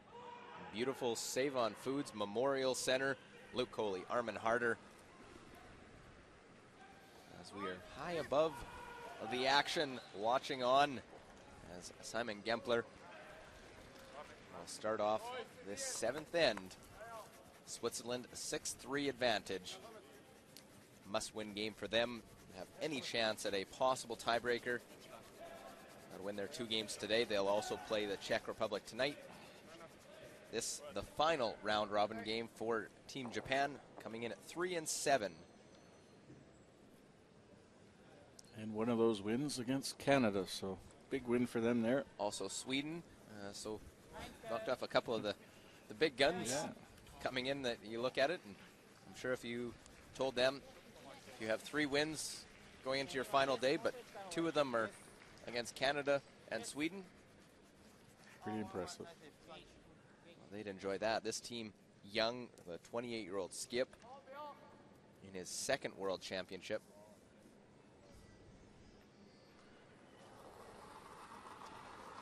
But Sven Mikkel, just 25 years of age. I believe we have the Swiss have the youngest team here. I think they beat this Japanese team just barely. Combined age for Switzerland is 100, so their average age would be 25. And the back end for Japan, both are 28, so with a 24-year-old lead and a 25-year-old second, just a slight difference there.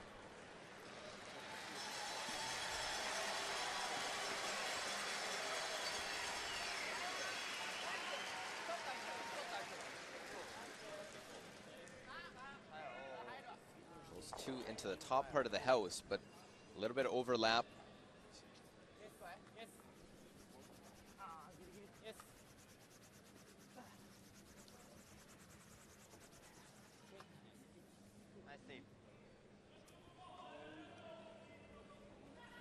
Well, they bring that one all the way into the house.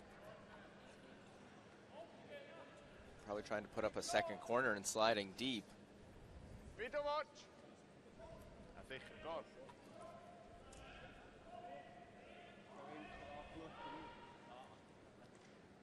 Jump over. Look at Finland, Scotland.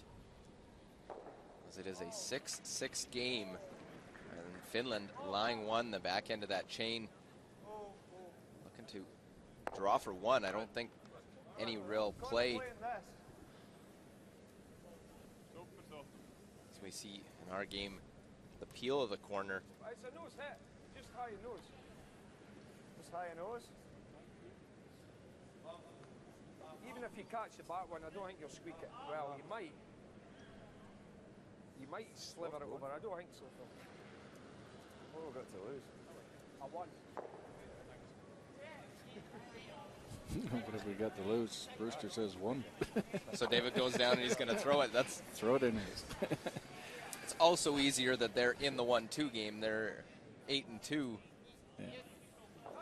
Can play a little bit relaxed, but they still want to keep things going and keep that momentum going into the playoffs.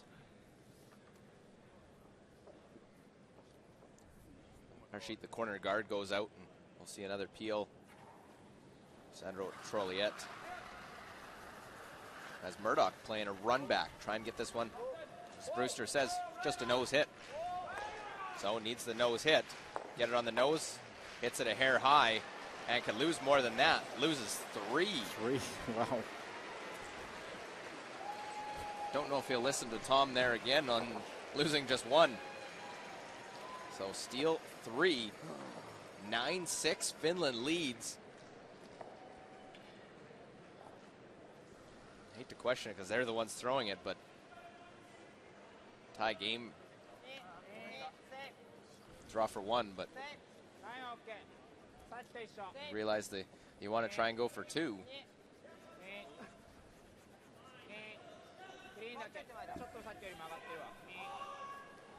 So Finland 9-6 up on Scotland. Still kind of trying to believe that ended up being a steal of 3. Yeah, they didn't do that kind of stuff when they played against us. Always happens when they're not playing. No. That as we see the corner guard go up. Japan trying to find a way to get a deuce with the hammer.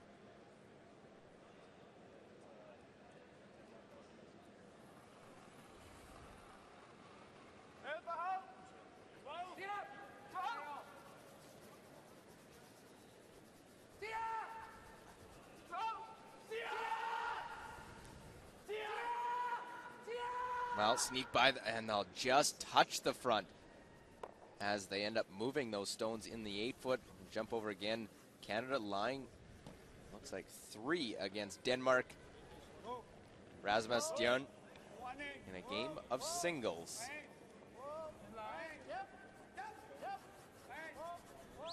Needs the nose hit to get 1. It's been a skips game in that one, as back and forth, facing multiple, getting single points. It is only 3-2, but it's been a quality game right next to us on sheet B. We're on sheet A, and Japan got that miscue from Switzerland, and one of those shots where you still want to try and get around the guard, but if you're going to wreck, you want to make sure you get rid of that guard.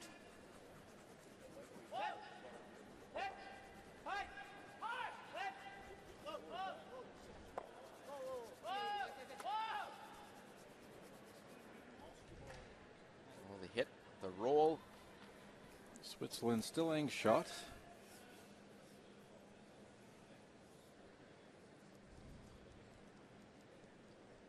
As long as they can keep 2 rocks in play, they'll force the Japanese to take 1.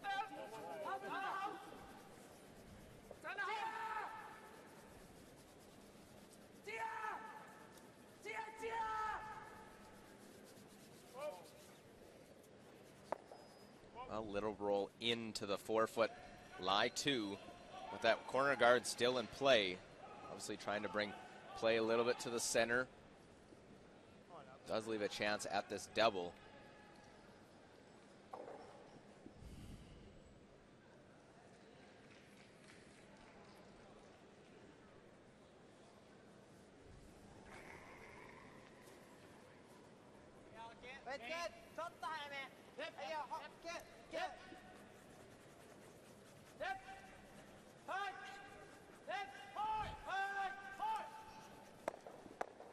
Jams.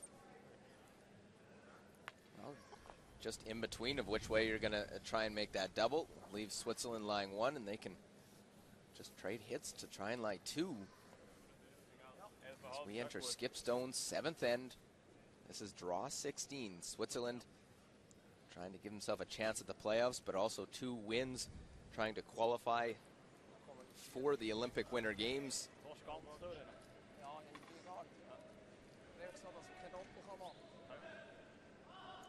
You're just trying to make me more nervous. Is that what you're trying to do? That is my goal. Build the suspense. Oop.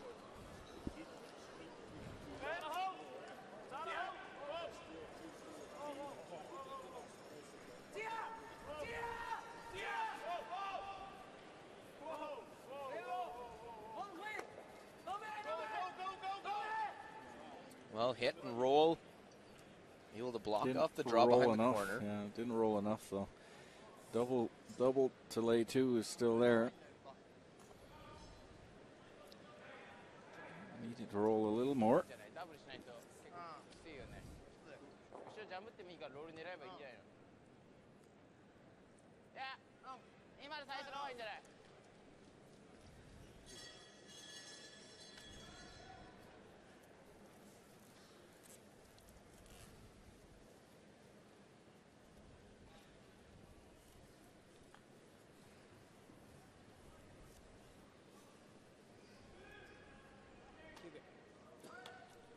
Well, if they can cross the nose just a bit.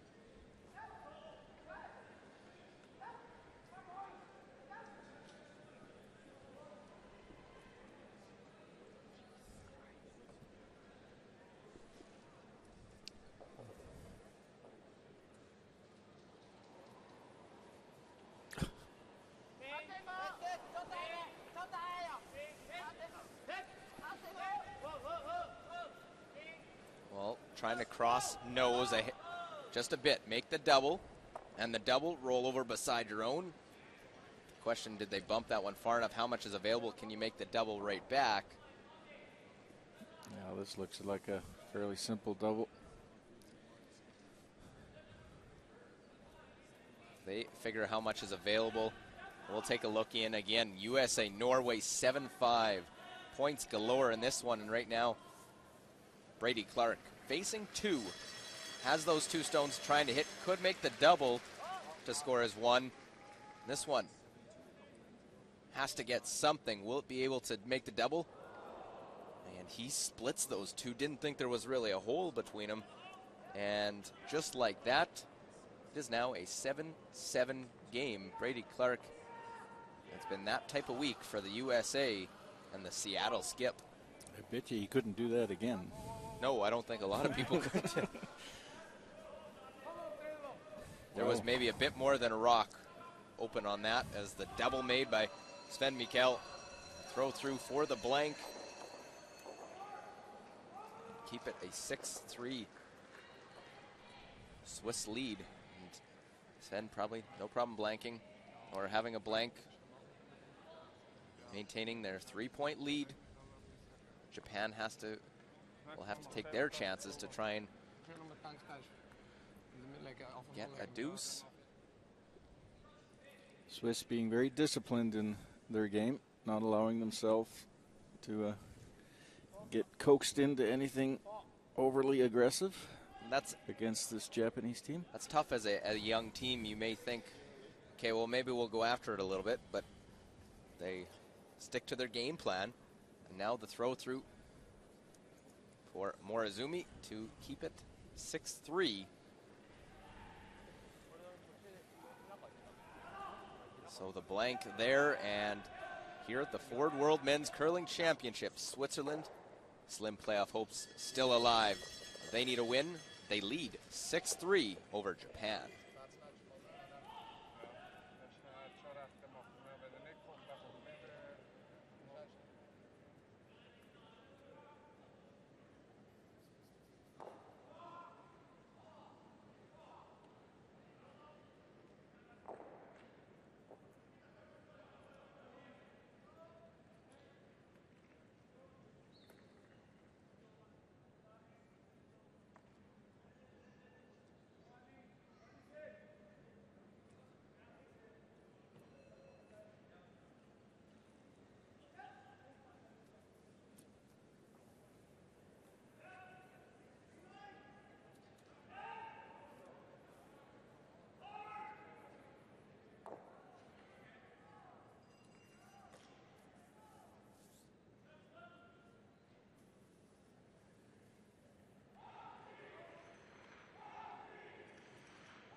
Well, back inside the Save-On Foods Memorial Center. Here it is, draw 16 in Victoria, British Columbia, Canada. Let's look at the second blank of the game. As Japan will maintain hammer in this eighth end. Switzerland sticking to the game plan, trying to pick up a win, even the record at 5-5. They will take on the Czech Republic tonight. Japan, this is their final game of this year's World Championship, sitting at 3-7.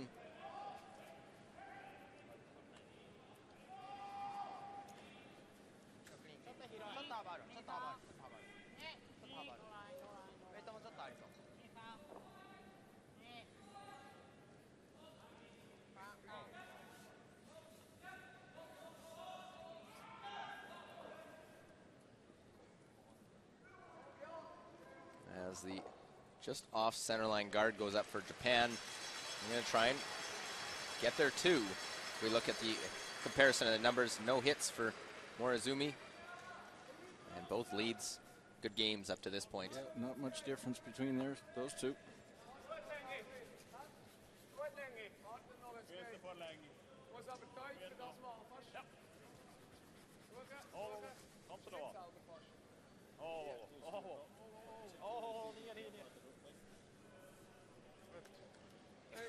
Well, another one into the 4-foot. There's a bit of stagger. Could set up a possible draw around later on if Japan can't get anything using the corner guards. Had a guard slide in on the previous end. Let's try and get these corner guards out in front. Youngest member of this Japanese team, Kosuke Morozumi.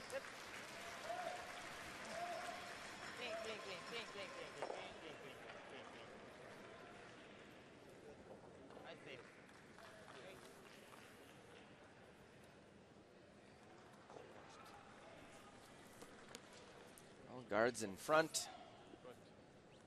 Yeah, well, nothing complicated for the Swiss to do now. Just get rid of those guards, keep it clean. And jump over a 2-sheet D. We saw that steal of 3 by Finland in the previous end. Now Scotland trying to rebound, but not able to get things set up. Murdoch forced to draw for 1. Now what a swing in the last couple ends.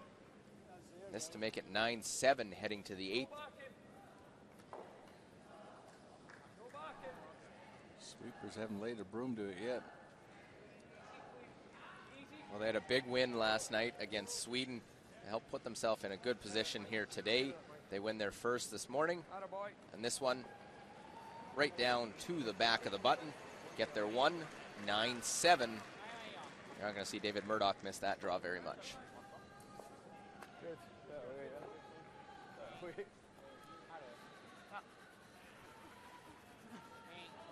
So the corner guard will be replaced for Japan. Switzerland lying 2. We're in the 8th end of our feature game. Japan, Switzerland.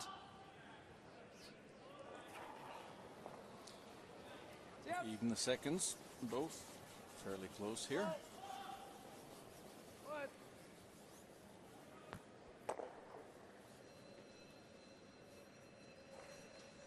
it said Trollitt didn't have any hits. He did have one. He flashed it. That is correct.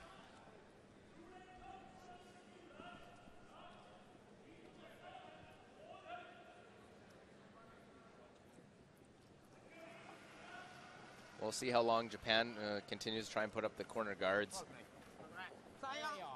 Well, pardon me, that'll change. I think they're going the other way, but going to draw behind the corner that's on the wide side. Is blended into the forward card decal that is in the ice.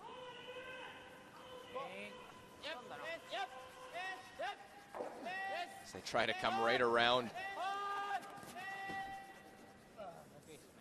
And top part of the rings. They knew they weren't going to be first or second shot.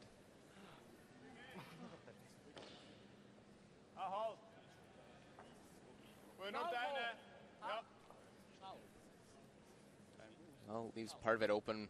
Saw this a couple ends ago where they tried to go after it, papered the guard and left it in play.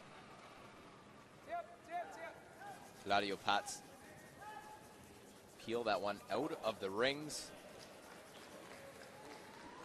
Well, they'll catch the front, and at least this time they will get rid of it. If you are going to miss it, that's the way to miss.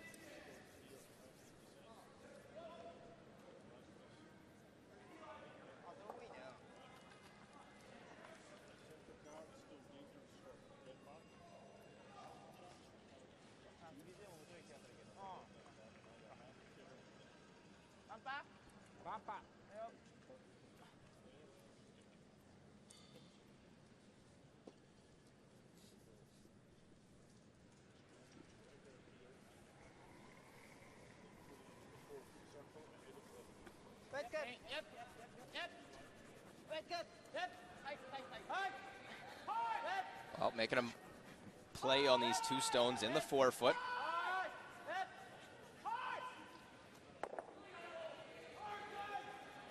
Well, trying to move them out. Gets it out of the 4-foot. Lies 2. Just leave a double. Should be okay without jamming. Well, they are second shot. They could just nose.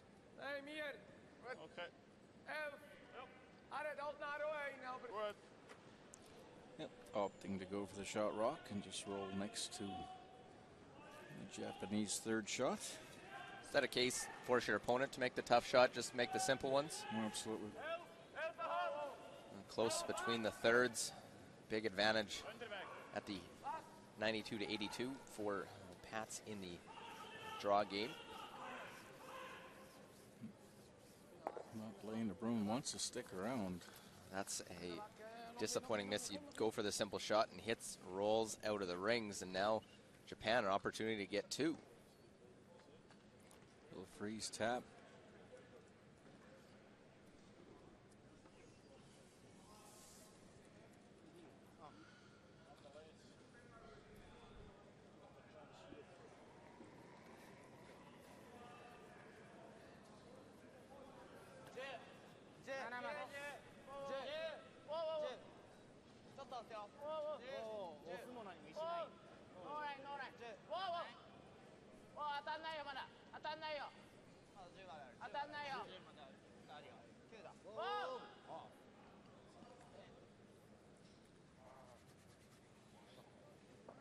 Well, right down to it. Great shot. Playing the freeze to lie shot.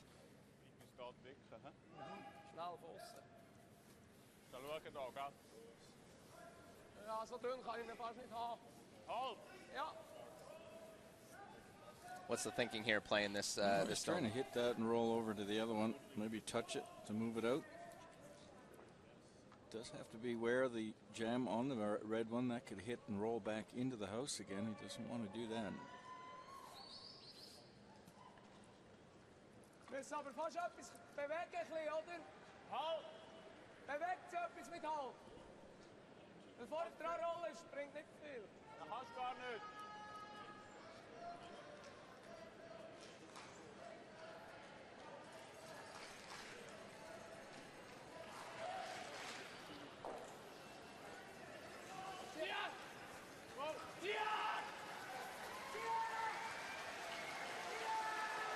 Well, they want to try and roll it over, see if they can just touch it, get it off the face. Moves it just a little bit. Kicks the backing away. We'll look over Canada, Denmark, and it is 3-2, Denmark leading. Rasmus Stjern has got 3 in the rings. Looks like easier to maybe, is he playing the hit and roll in or just a straight draw? Like. Don't know where he'd be drawing to. Rasmus blocked the center line draw path with his last after Jacobs was looking to draw into the 4-foot, came up well short. Facing 3, has to roll in. Try and get anything into the 4-foot. Great shot. Quiet weight, rolls right to the button for Canada. And 3-3 there through 8 ends. Back and forth.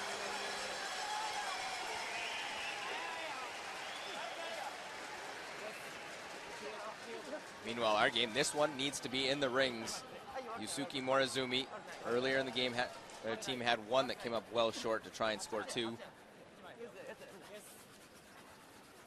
Weren't going to let that one happen again.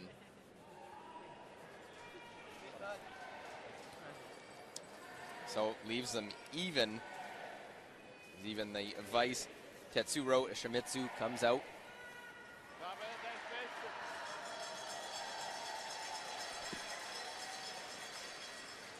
The Swiss will be wanting to remove this and stay shot, and then hope to force a mistake from the Japanese skip.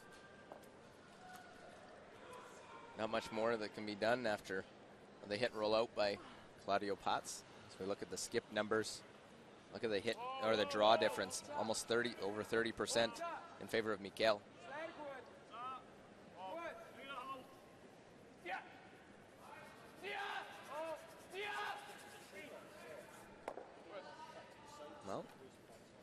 done. Now a hit, stick around.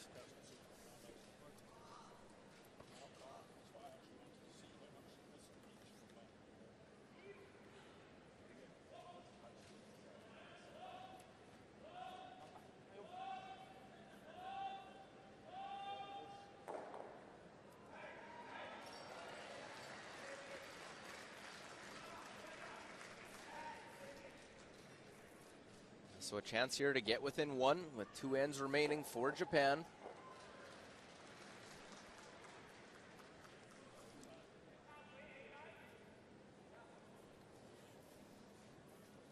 Red's good. Red. Bumper. Red's good. Red's good. Red's good. So the nose hit does have some room to roll to if needed.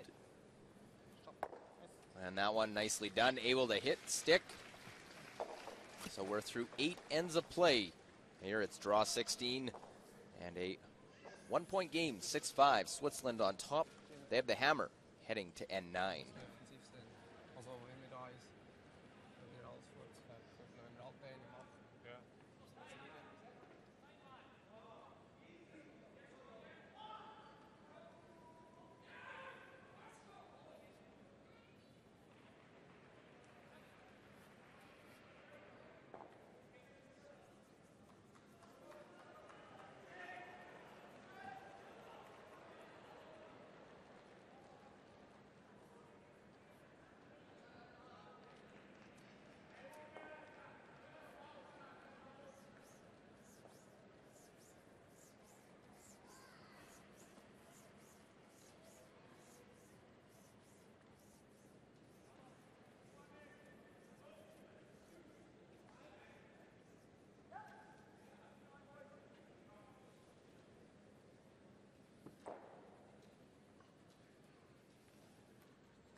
Well, keep an eye on USA-Norway. It's been a wild one, and I think that is an understatement over there. Brady Clark is going after a Norwegian stone, partially buried behind a garden with the intern.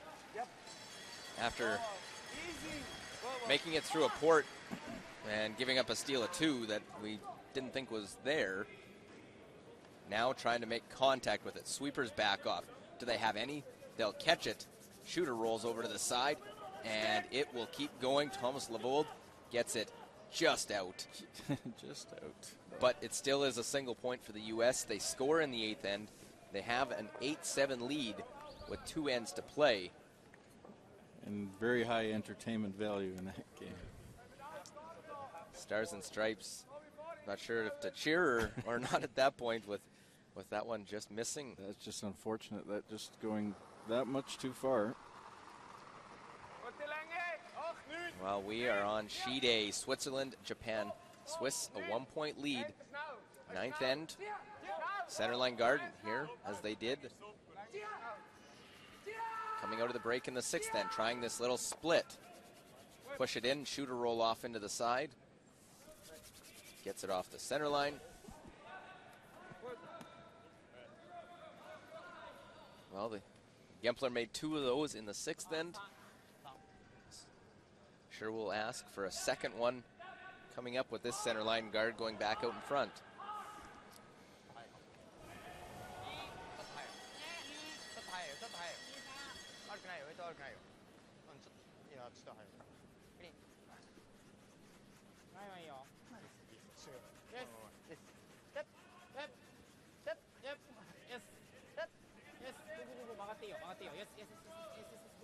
Well, Armin, they continue to put the centerline guard up. Do you leave that one a little bit higher to try and avoid for the split? We certainly don't want to split and allow the opponent to split it and put it into the house. So, because If you're going to give up one, make sure it's only one you're giving up and not 2 or 3.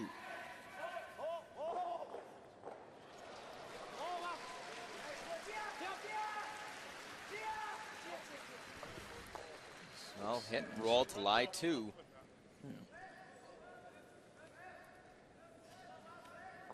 Japanese are going for it. Full offense.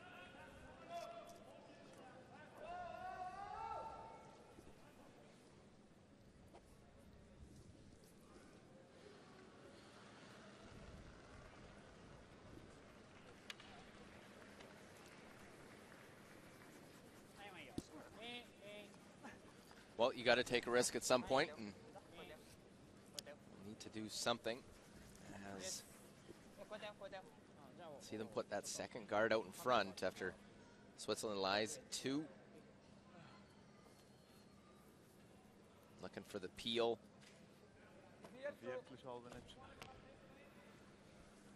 The double peel actually is what they're looking for. Yeah, it's there. 9th end of play it is. Switzerland with the hammer, a 1-point advantage. And will kill their stone on the side. Trying to go for the double peel, and it's tough either way. You're risking either way chipping you're one of looking them. at that with rocks on both sides.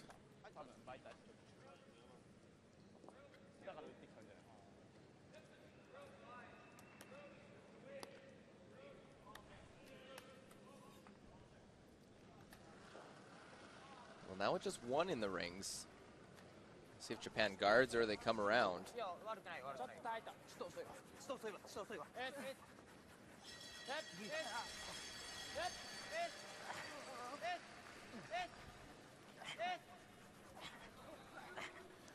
This one working hard to get it as a guard, and they hardly make it to the Booster Juice logos. Wow. Well short. Now the one guard can be peeled off. Stone well shy.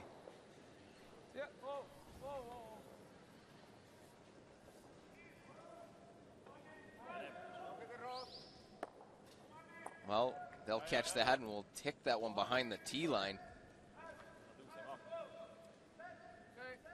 Not necessarily what you wanted to touch that one, as it was off to the side. Now it's behind the tee.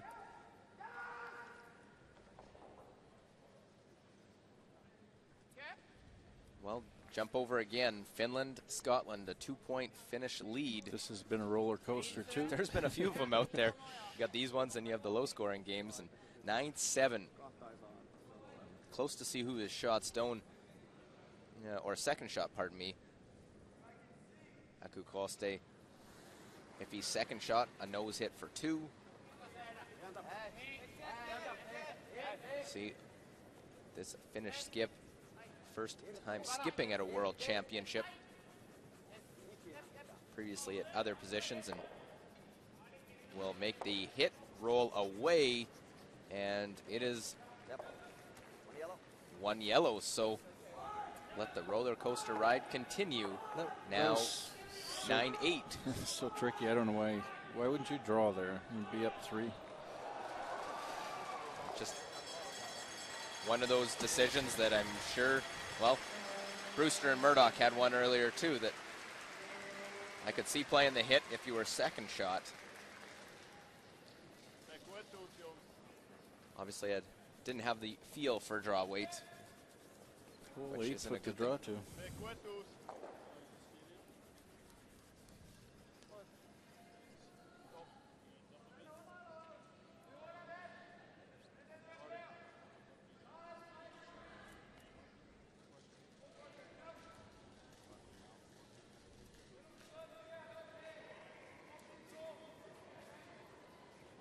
That's good. Same, same. No, same. Well, just that one stone, and after the hogged rock on the guard, I think Japan conceding the fact that they're going to have to try and steal in the 10th to tie the game up. Not getting anything going right now in this end. Armin, for a team that's coming in 4-5 in Switzerland, Is he looking over, seeing the other sheets, seeing what's going on, or trying to just focus on his game? You can't look at the other sheets. It's immaterial. You got 2 games today. Every game's important. You got to win your own game. You got no control over anything else happening anywhere on the other sheets. So the draw into the house. You get distracted by what's happening on the other sheets. That's not good.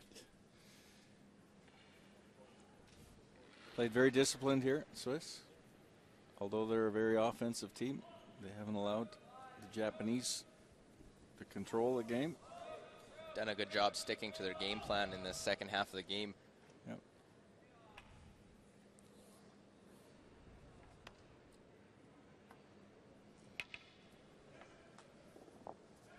But Yusuke Morizumi, Japan have stuck around in this one. They're still in it. Been able to hang around enough to give himself a chance, assuming we're going to see a blank try by Sven Mikkel here in this 9th end. Be in a position 1 up with the hammer playing the 10th end. Has to like that position.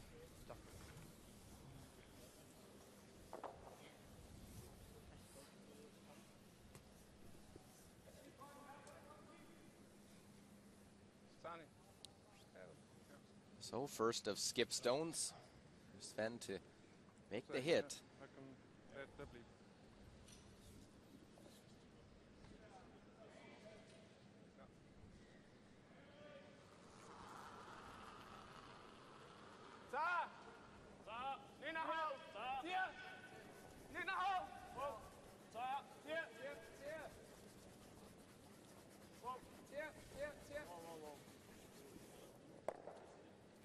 Little roll here in this 9th end. This draw 16, Japan's final game of this year's World Championship. They have their bye this evening. They're 3 and 7 coming in. Switzerland will play Czech Republic tonight. Switzerland hoping that their game tonight will mean a lot for possible playoff or tiebreaker position. Both would be nice. See the hit here, and then Sven Mikkel to hit roll out.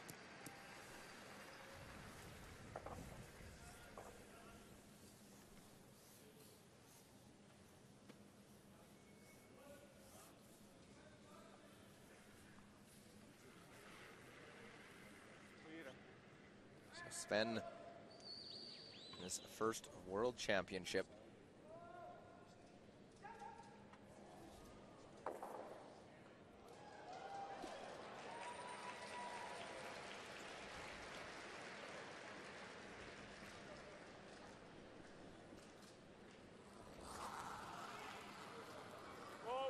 So coming out of the hack, last stone, 9th end, Sven Mikkel looking to hit, roll out, blank the end. Claudio Pat says, good shot, skipper. Blank, coming home, 1 up with the hammer. Japan needs to steal as we get set for the 10th end. 1-point game here in draw 16.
Well, back inside here in Victoria, British Columbia, Luke Coley, Armin Harder, 10th end, Switzerland against Japan. As you see the Swiss hat in the crowd, a 1-point game as Japan will try and steal. Switzerland will try to avoid that.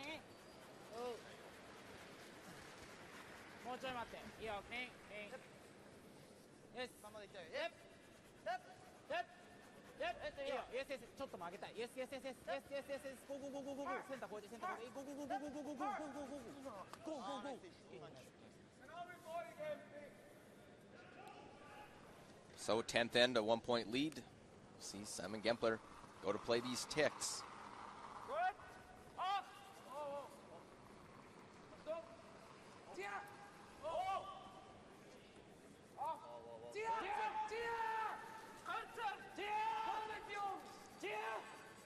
Oh, he's made a couple, can't move this one out of play. Just tick it over, try and roll the shooter into the rings as well. And it tries to spin.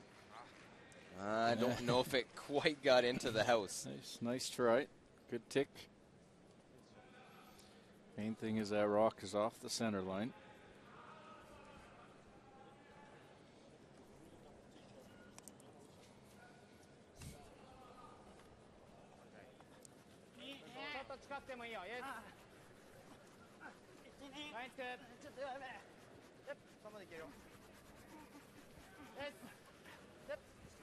Well, need to get this one over.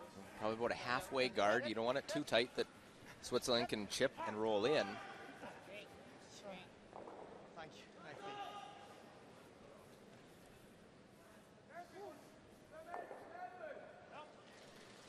So another stone center line.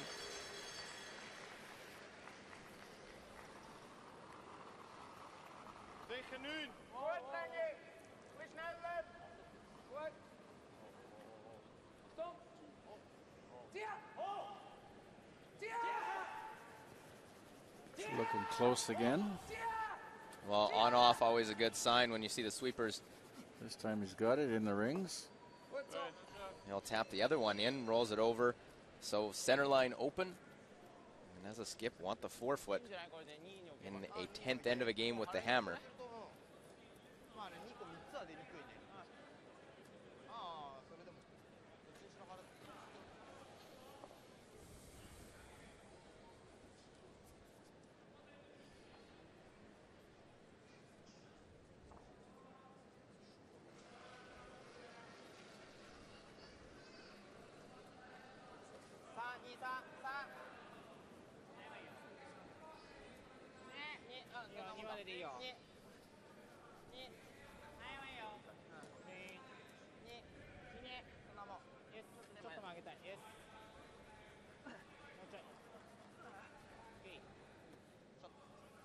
Well, guard goes to a little bit different position.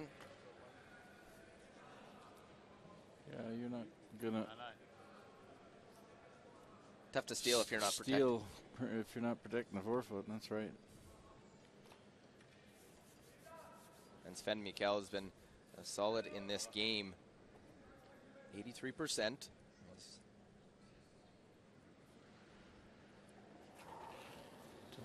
Up until yesterday, he was second at the draw shot, also with the Quickly. 6 Just to centimeters. interject quickly over Denmark, Canada, last rock. Rasmus Stjern looking to play off his own, try and get at the one and get two. Right to the button, pushes it over. Rasmus Stjern with the deuce and a hard-earned deuce off his own. 5-3. The first deuce of the game comes in the 9th end. A win by Denmark. They set themselves up into a good position for the playoffs. Finish at 7-4. They've got to an Olympic berth.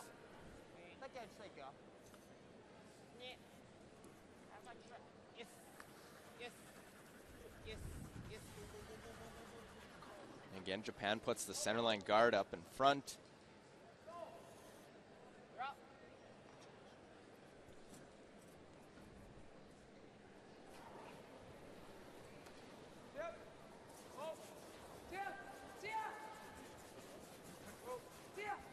going to see a lot of this, just peeling the front, trying to avoid touching any of those stones on the side. It does become a little complicated when you're playing the splits to play the peels without catching something. Yeah, you don't want to hit and roll it back into the middle.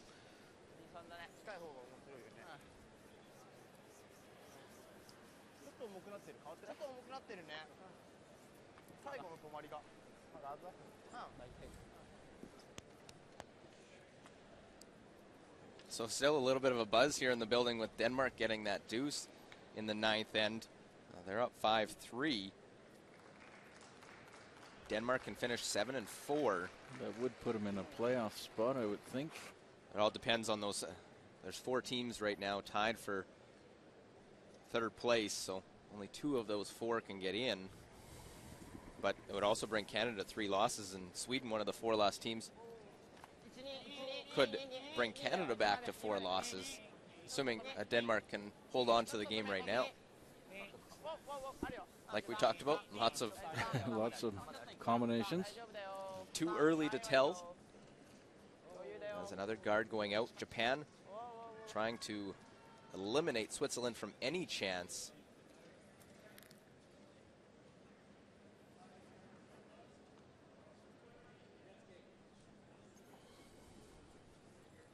This is a dangerous clearing here. You hit it wrong, you get the opponent to roll to the middle again. Well done. Took the extra little bit of time, make sure they knew the angles, and Claudio Potts, his first, all smiles there. Having a good game here this afternoon. As a team, 85%. Claudio the lowest at 75, but he has made some key shots and valuable input at certain times to make sure they stick to the game plan, which they've done a solid job of doing.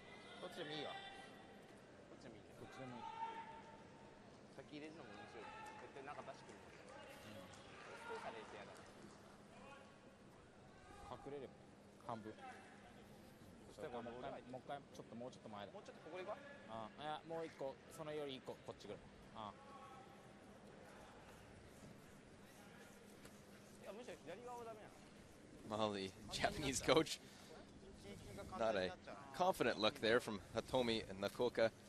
Their alternate, Yoshiro Shimizu.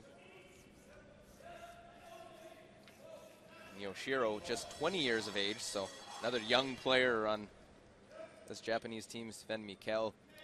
Watching on this.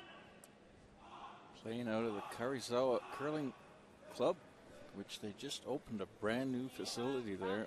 An awesome facility. Lovely. You're showing me a picture, just a beautiful facility. Always hosts an international event every year. Well, they've been playing in a swimming pool up until now. Swimming pool that converts to an ice. I was going to say it's hard to curl in a pool. No, they convert the swimming pool to a curling rink in the winter. But now they have a brand new facility, 6-sheeter, just awesome. Well, growing the game and talking about how the excitement back home, beating Team Canada, as the peel there will catch off the side. That's danger. The problem. Yep. Now they have a stone in the forefoot. Still in a tough spot, lots of room still to work with for Switzerland to try.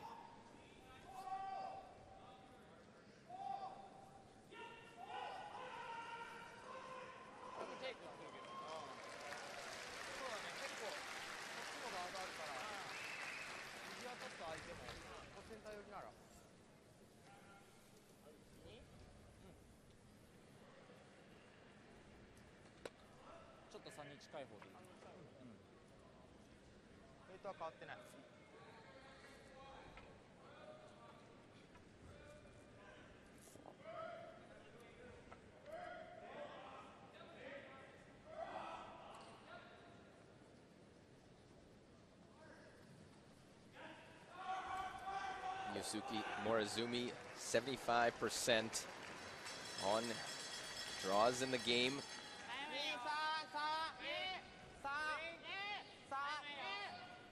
trying to steal one to force an extra end.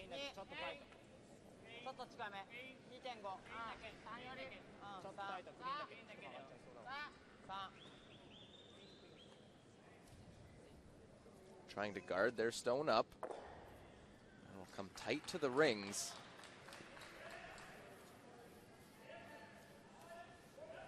So Sven Mikkel peel that one off. They're going to play the out turn at it to make sure he doesn't spin off the other one and leave it in.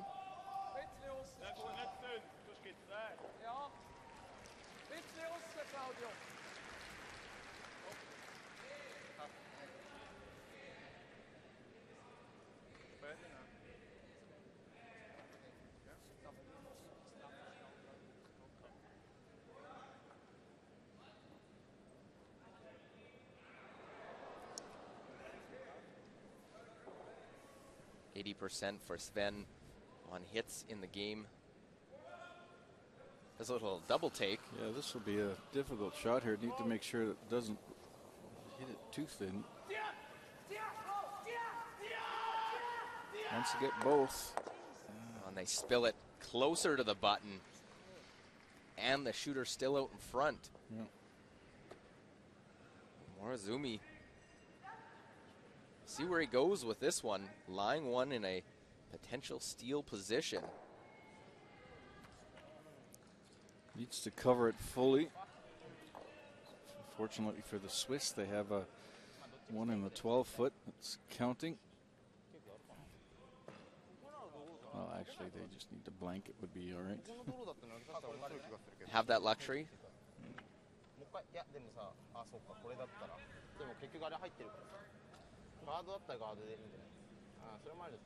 Swiss have left their rock in a position up there that they could angle raise it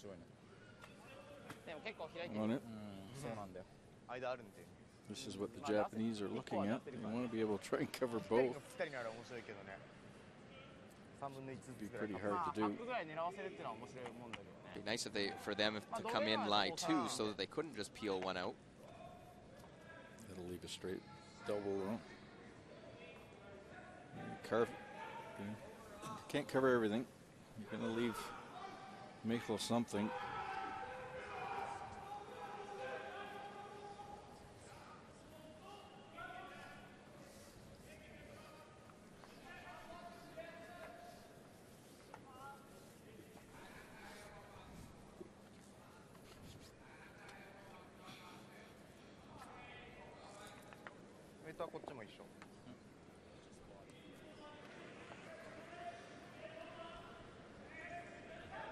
Guess they're going to leave him the raise takeout if they cover this perfectly. Yusuke Morozumi's final stone.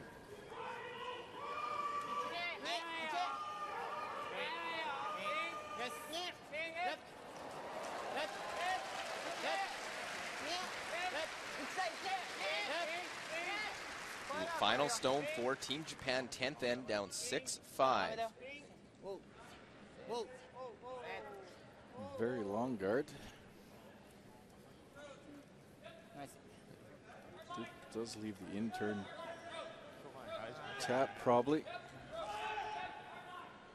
And you can see a piece of it. And the guard is fairly long.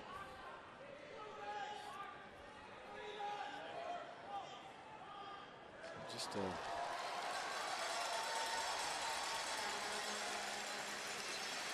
little downweight hit here for Sven Michel. Doesn't even need to keep a shooter. Get rid of that yellow stone. Make that yellow one disappear. Even if he rolls out, does have that other one in the top of the 12-foot if he needed to score one. But he's up one with the hammer here. Get rid of that yellow.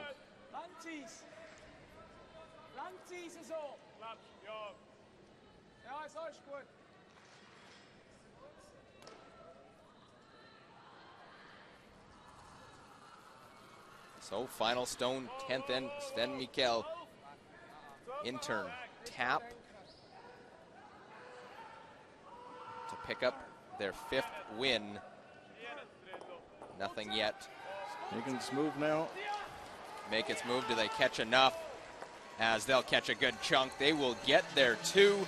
And a big win for Switzerland. Their hopes still alive as they pick up 2 in the 10th and a big win. They win 8-5 over Japan. Japan will finish this year's World Championship 3-8 as they will get one more game for Switzerland. Tonight they will have the Czech Republic.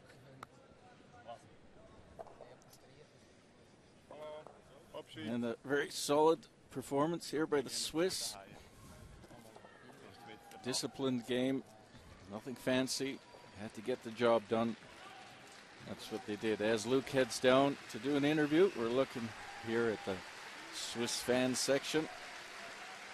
And their numbers have grown throughout the week. Nice to see so many come this far to support their team. Swiss have had a tough week, performed well, just not coming up with the wins as they expected. Japanese, great performance for winning some big games.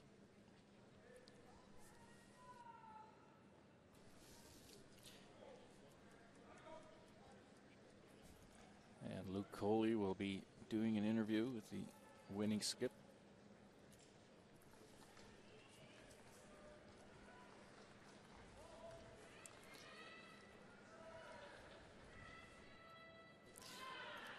See here an overall shot from the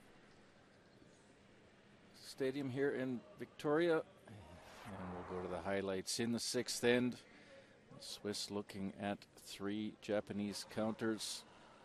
Sven Michel has a full 8 foot to draw to. Been drawing well all week, and nice control, just keeping it clean. Puts it right onto the button. Forward logo. And then we go to the 8th. Japanese working very hard to try and create some offense. Finally managed to get enough rocks in play. An open hit for 2. Makes the game 6-5, puts it close. And here in the 10th, a fairly long guard from the Japanese. Makes this shot in turn. Hack weight takeout, relatively easy, and removed it cleanly. A very big win for the Swiss team here. Keeps them in contention, and certainly all important Olympic points. And that's our final score, 8-5.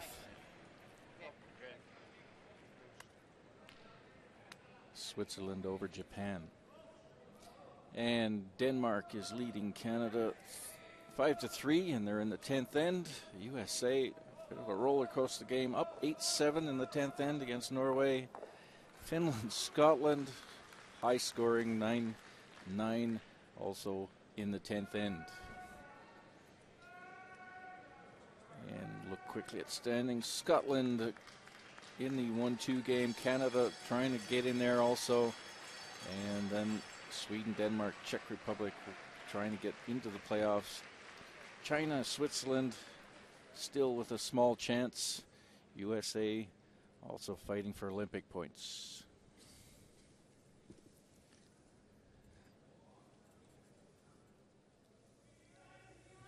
Sven, you guys got out to an early lead. How important was it to stick to the game plan that you guys had in the second half?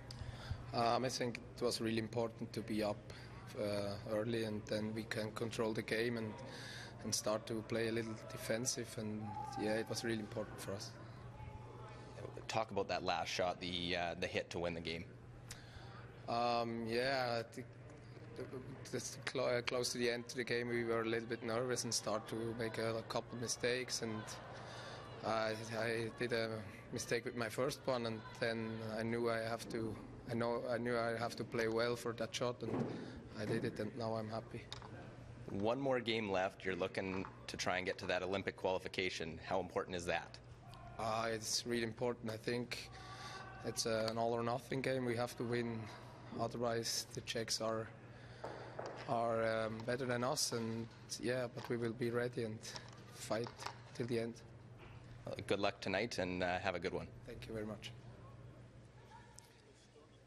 And that was Luke Coley interviewing Sven Michel, skip of the Swiss team. And we hope you enjoyed our coverage here from the 2013 World Men's Curling Championship from Victoria, Canada. And we hope to see you back for the next draw. And thank you very much for looking in.